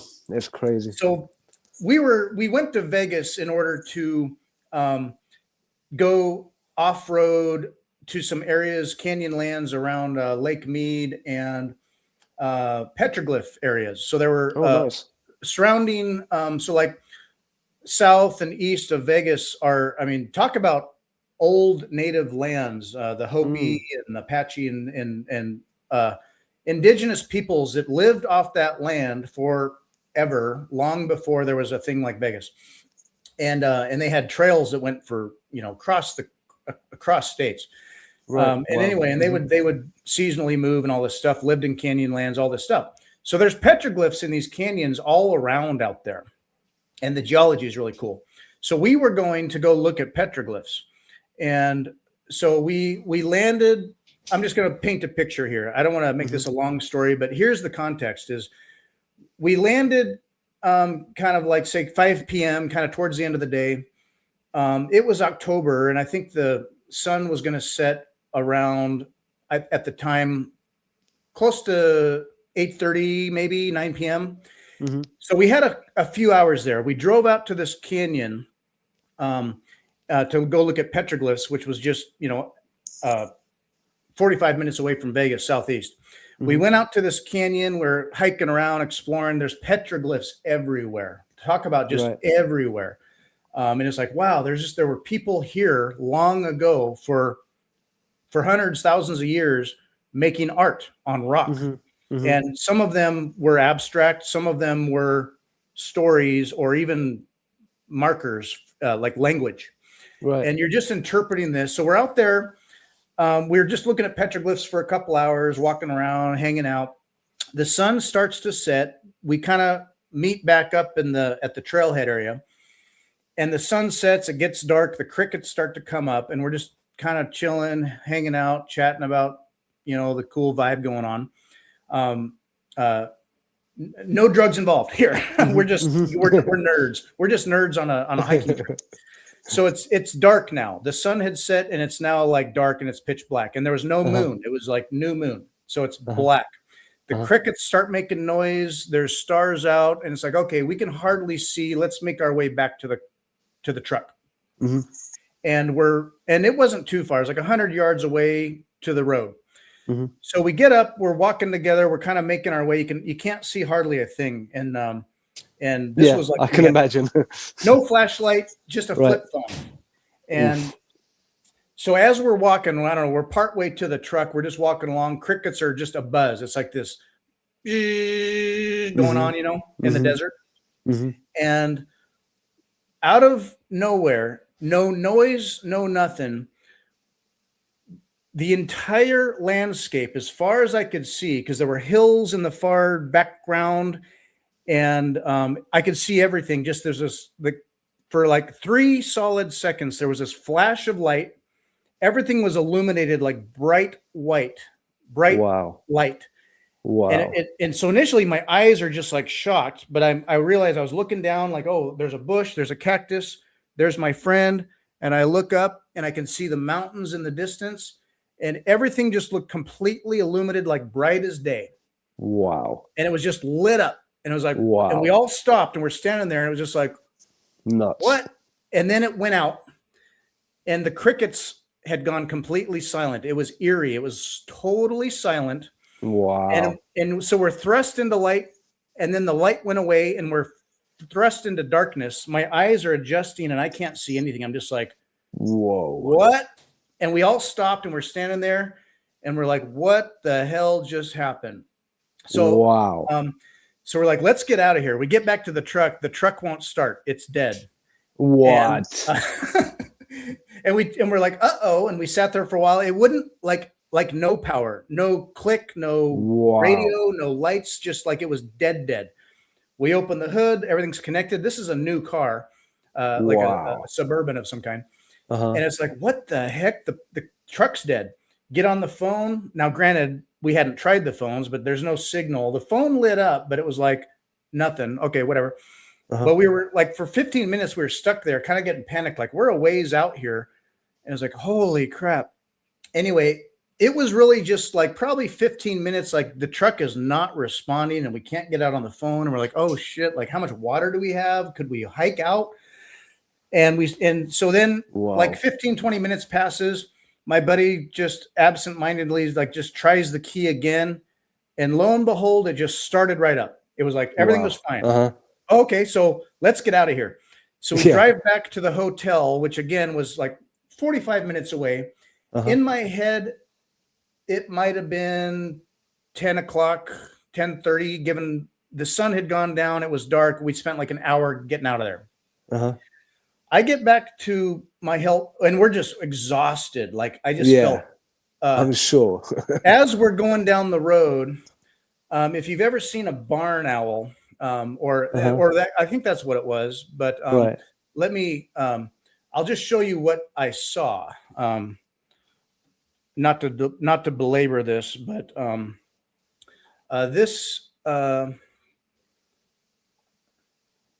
this owl, this face flew in front of the windshield, and I thought it was going to hit us, but it flew across the windshield and just was like looking at us, and then flew away. And it was like, ah! I mean, it was scary. Like this owl flew at us and almost hit us, and I saw this face. And it was like, whoa, that was like, okay, that was an owl. Like, holy cow, that owl almost hit us. And it just added to this, like, let's get out of here. We get back to the hotel, and that's, you know, what's eerie and weird when you come out of the desert looking at petroglyphs, having this experience. You walk into the lobby of the hotel to get to your room, and it's like people are at machines, ding, ding, ding, ding, ding, ding. And it was weird, like, oh my God. Yeah, I can. I get back to my hotel room, and this was all a continuous experience we had. And I'm thinking, it's like 11 o'clock. I'm tired. It's late. Had a day. I glance at the clock at the side of the bedside table, and it's 5 a.m. Wow. And I was like, well, that's wrong. I mean, not that I'm not exhausted. I got my phone out, and I had a little old flip phone thing that just didn't do anything but call. And I opened my phone up, and no shit, it's like 5 a.m. Wow. And it was like, what in the hell was that? So anyway, that's my long story to say that's the most out there thing I've ever experienced that I guess you'd call woo-woo. So yeah, I can. You must have looked into similar. You must have like looked it up a bit, no? Like if anyone else has had a similar kind of thing. Yeah, so that got me on a little bit of rabbit hole stuff about things like missing time, or I mean, there's orbs and lights. Wow! Yeah, freaking and owls. UAP business. Owls also, like native cultures consider the owl to be kind of a messenger of kinds or whatever. Anyway, I don't know what connected to what, but in totality, it was definitely like, okay, weird light, a weird owl, missing and time. The time, yeah, man. And then you shared it, and the fact that you shared that experience. It's kind of random, but it relates to edge experiences. Yeah, absolutely. That's insane, man. Wow. That's a nut story. I'd love to. I'm super interested now. What does it mean, Anik? What does it mean? Such things. I don't know. My first thought was that you'd experienced a whole day in a flash, right? You'd like a condensed, but then you would have seen the sun move across the sky or something. But it's Yeah, I I don't don't know. know. It's fascinating. It could be a UFO business. It could be Yeah. so many things. I mean, the fact that you shared it is interesting. I once had a shared bizarre experience where I was falling.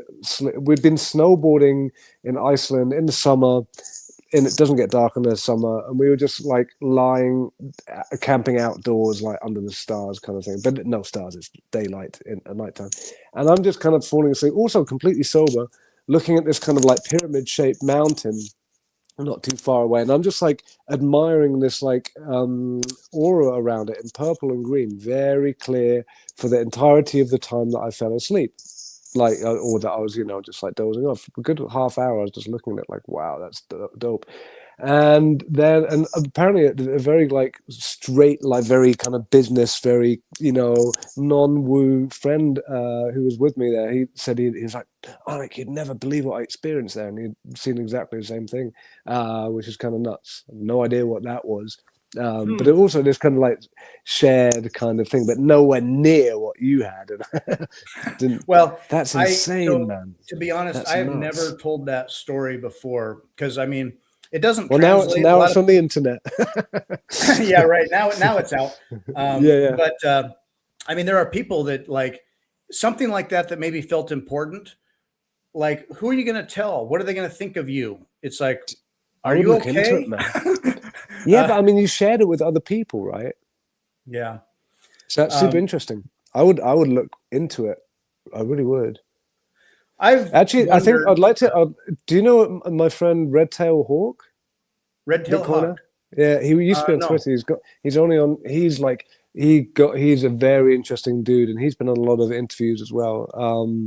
He's only on Nostr at the moment. I don't know why he got kicked off of Twitter, but anyway, he Oh, did. really? But he maybe he would be someone to talk to about this because he talks to a lot of people about these kind of things, and there's a reason he has that name, right?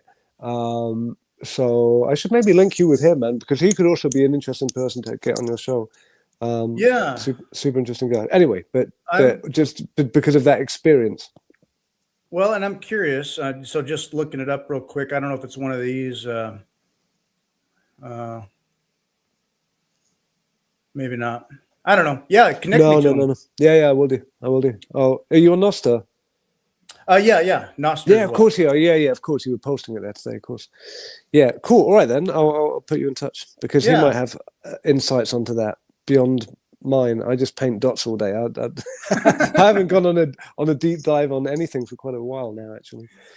Yeah. Oh, bring facts says he knows Red Tail Hawk here. So that's Bring interesting. Facts certainly does. Yeah, man, he's a mutual friend. He's a great guy.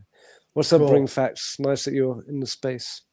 And the whole UFO UAP thing isn't for everybody, but it is a rabbit hole. That there's a lot of interesting stuff out there, kind of like a lot of metaphysical type stuff that people ponder in our world. But they're also rabbit trails that you kind of have to measure your interface with it, because if you go in too hard, too deep, you can kind of get Yeah, lost. But if you have a absolutely. balance of reality, I kind of in a way got that over with, not over with, but like I did a lot of that, listened to a billion podcasts while I was, doing jobs and so on, and just like went really in for quite a period of time. And that kind of tied into all sorts of other things that I'd learned previous in my life as well. So in a way, and then we got kids, and I didn't want to be kind of this overshadowing my existence too much, even though I still sure, listen to all sorts of yeah, stuff.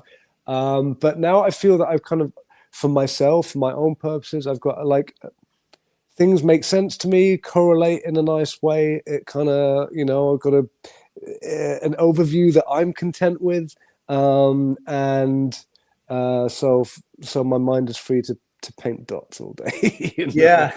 And when you have kids too, it's like you could know these deep truths, say, but if you lay that on a kid too much, you can continue.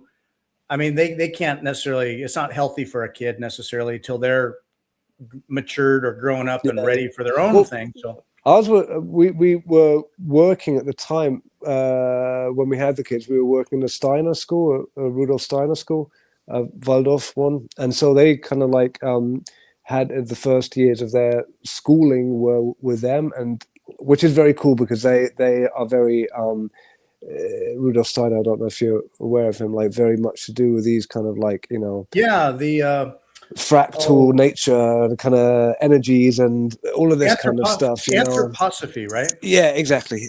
And so, like, you know, it's a very switched on, and I'm very glad that they went through that in the first years. They didn't have their human curiosity threshed out of them when they were little, you know, by the public school system. And it espouses things about creativity, the spirit, knowing things, and even as you learn, you know, base principled education. So and just harmony with nature, and you know, and geometry, the patterns of everything. It's cool. I like it. Yeah. Hold on, real quick.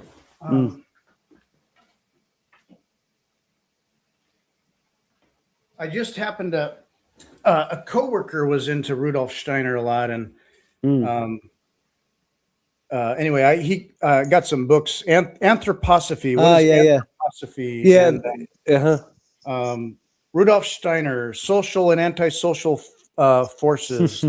Anyway, I didn't read nearly enough of him. But he was like a child of such an interesting time, man. And it ties into Bitcoin as well, of course, because this is the time pre-1913 or 1912, you know, where so many interesting things were happening. And you have, you know, Tesla, and you have this movement, and like the world was on such a fascinating trajectory, you know. And then the you know, monster of you know, Jekyll and Hyde, the creature of Jekyll Island came along. Creature of Jekyll Island and all the things. I know we live in an amazing time in the span of all of human history, and then here we are in this like flash at a moment of so much changing, so much opening up. Technology. It's amazing to fathom like kind of where we're at now and where we're going, and to be alive right now. It's just this weird, big bunch of changing, hopeful times. Yeah. So it's very exciting. Where did I see it? I saw it posted today, the introduction of The Tale of Two Cities, Charles Dickens. You know, it was the best of times, it was the worst of times, and someone comparing it to now, and how this was a very similar time astrologically to now, and how we, you know, ask most people out on the road what's now like, and they'll be like, it's terrible, it's disaster, you know. Ask so anyone of our, exactly, they have this like super bleak vision of the current state of the world, whereas, you know, people like you and me, we kind of like super positive. It's like we're on the cusp of a new, you know, a new world emerging, and it is this, you know, simultaneous, like, it's nuts.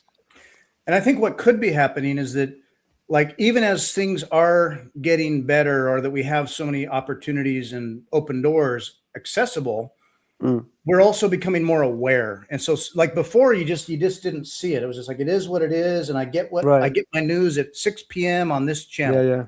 And now it's like we can see more.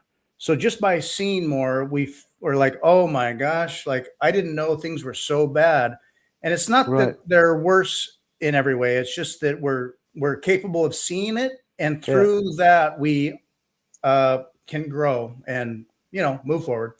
Absolutely man, this has been awesome, man. And human bladders being what they are, as we joke about, but, I'm putting on the brave face, man. But no, I'm doing good, but I want to be respectful. And my kids have also been kind of like wanting to get in. Anyway, the day is touch with me. You have your day ahead of you, your evening ahead of you. So I do. People can find you on Nostr. People can find Anik at nostrplebs.com. You have let me go to your home site here. So I'm Anik Malcolm everywhere, whether it's X, or whether it's Nostr, or whether it's the internet. So anikmalcolm.com, at Anik Malcolm, at Anik Malcolm. It's just, I've made it simple. Yes. So you can go to anikmalcolm.com. You can be found Anik Malcolm on X, and the Bitcoin Art magazine as well. You're connected. And I forgot to mention you. You are in the Bitcoin Art magazine here. I know. It's a crazy honor, man. And the podcast. And I kind of represent them as well. Exactly. I'm one of the. I do one of the podcasts. Yeah, so you can click on podcast here on bitcoinartmagazine.com. You can click on podcasts. You guys are all over. So you got the Bitcoin Art podcast with Asanoa, Anik Malcolm, the whole entire universe, Tuesdays at 11 Pacific. Twitter, Nostr, you can find this everywhere else as well. And anyway, Yeah, he's done a great job of just putting that everywhere, man. He's a machine. yeah, He's done such sterling work on both the magazine and the podcast, and just like for the whole community, he's doing just such great work, man. He's such a positive guy, great dude. yeah, Become a good friend over the last few months. Great fellow. yeah, sharp and working hard, running it, getting it out there everywhere, and really connecting a man. lot of people. Yeah. Artists. I mean, I keep wanting to say art community, the artists, the Bitcoin art community, but it's I don't want to put a box around it. It's just it's Bitcoin artists from all over and everywhere, Yeah, and yeah. so. I mean, when in the conferences, the exhibitions, there is a very community feel, But Yeah. obviously, not everyone is the same kind of likes, group dynamics as much as Right. it's Like, different oh, with you're part of a everyone. group. Well, but I get it. Yeah, it's a Yeah, yeah, community. I feel like yeah, it's a yeah. lot of Absolutely, everyone kind of knows each other, and and there's there's a lot of camaraderie going on. yeah. It's really cool. It's really nice, Awesome.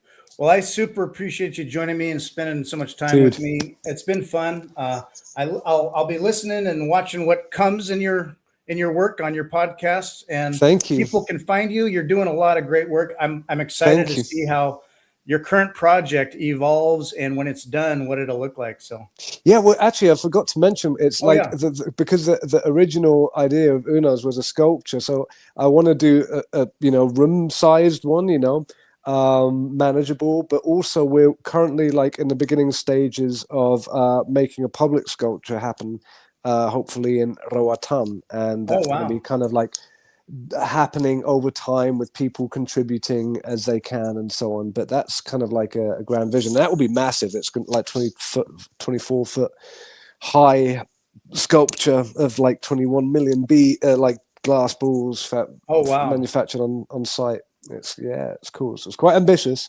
Yeah. But yeah, keep an eye on that one, people. It's going to be fun. There are directions this project can go where what different forms of media, Yeah. sculpture space, and how you represent this concept in a variety of ways. So Yeah. that'll be amazing to see. So Thank you. Yeah, it's exciting. I'm having fun, and that's the important part, right? I'm right. having fun, and I was actually astonished. Like with this video that I made, it was like intended for a handful of friends who wanted to understand it better, right? And then it just it's nuts. It just got everywhere, and I was so astonished by the response that people were getting actually quite emotional about it, and it's like, wow, to be able to do that, to be able to elicit an emotional response through something so like mechanical and mathematical and like cold in a way, it's a Yeah. beautiful thing. You made a great video here. You used music that you'd created before, Yeah. and this video does a great job of, like, when you see it, you're thinking, oh, okay, 21 million a block, but like, why the patterns? How does it make sense? Uh-huh. You paint it out as what it all means and how the Right. math works, and it adds so much context to the cool idea of it. So Yeah. yeah, Thank you. it's awesome. I'm very happy to have discovered it, and to be able to be a medium of that too. And again, hopefully someone can, take it a step further and figure something cool out with it, because the numbers are all Bitcoin numbers, right? It's all, computer science numbers. So it's very interesting stuff. Yeah, no, I love it. So super proud of what you're working on. Super excited for the future. I love your Thank art you. and Thank you, your man. personality, your presence everywhere. You're doing amazing, and I'm just really tickled to have you on today. So Thank you so much, dude. It's been an absolute pleasure. It's been a real fun chat. I've really enjoyed it, and I'm glad that we went down the various rabbit holes. rabbit It was holes. super fun. Yeah, I wasn't. In fact, I didn't know what to expect, but I'm very glad that we went all the way and back again. Yeah, Cool. I'm glad we got to explore a little bit in new ideas and fun things. So Yeah, and and your thanks for cat's got sharing the that window behind you. experience. Your right? cat wants to come in. It's one of the outdoors here in Italy. Like every country household has like a gang of cats that kind of attach to the house. We've got our indoor one that we imported from Iceland, and then Oh, there's wow. the gang. They're a little bit more It's dinner time. second class citizens. Yeah, actually, it is. They're kind of They're letting you know. reminding you that it's time Yeah, for yeah, dinner. exactly. Cool, man. Thank you so much. It's been an absolute pleasure. You're welcome. My pleasure. Yeah, Yeah, it's been fun. And we will be seeing you down the road, maybe at a future conference. absolutely. Well, hopefully be there at Vegas. So if you're there, I'll be there. I think I'm going to be at Vegas, I believe. So we're part of the MicroSeed deal here. We'll have. Cool. Sweet. Okay, cool. Yeah, Wonderful. we'll be sharing the MicroSeed for self custody. So Dope. Okay, cool, man. so yeah, Sweet. you can stamp your seed phrase on a washer. Nice. So, Yeah, I've of course seen that everywhere. yeah, Very dope. Very that's our dope. deal. Cool, Anyway, man. awesome. Wonderful. Maybe I'll Well, see you in Vegas then. yeah, well, some things, Vegas is absolutely horrible, and I was so disappointed when they announced they're doing it there again. But things I like think, this make it worthwhile. yeah, I know. Like the suits are in the space. The TradFi trader bros are there. Yeah, the politicians will give their speeches fine. You But cannot have hyper Bitcoinization without that. It's inevitable. Quit bitching. I hate it too, but it's inevitable. yeah, there's things about it where it's like this was inevitable. I'm not gonna. I mean, I do it my way. You can do it your way. We still have this freedom. I try not to judge it too much because it's sort of validation that everyone in their own way wants to be part of it. So, okay. And you know what? It's it's inevitable. It will infect them. The truth, lies have short legs. The truth will massage them into good human beings. It will shift their incentives, and even if they're fighting it, they're going to have to play a new game. The rules have changed. They'll get humbled a few times, and then they'll get humbled or wrecked or things that aren't real will become apparent. Like, okay, like we see that, and you can play that way for a while, but ultimately you'll figure it out. So I gotta be patient. So exactly. Anyway. Exactly. Cool. So yeah, I'll hope to see you in Vegas then, and I'll be checking out. I'll look out for you, man. I'll look out for you. Cool. Awesome. All right, man. Take it easy, and we'll speak in the meantime, I'm sure. Yep. All right, Thanks for joining us, everybody. Thank you, everyone. It's been a pleasure. See you again. Awesome. See you next time. Thanks. Bye.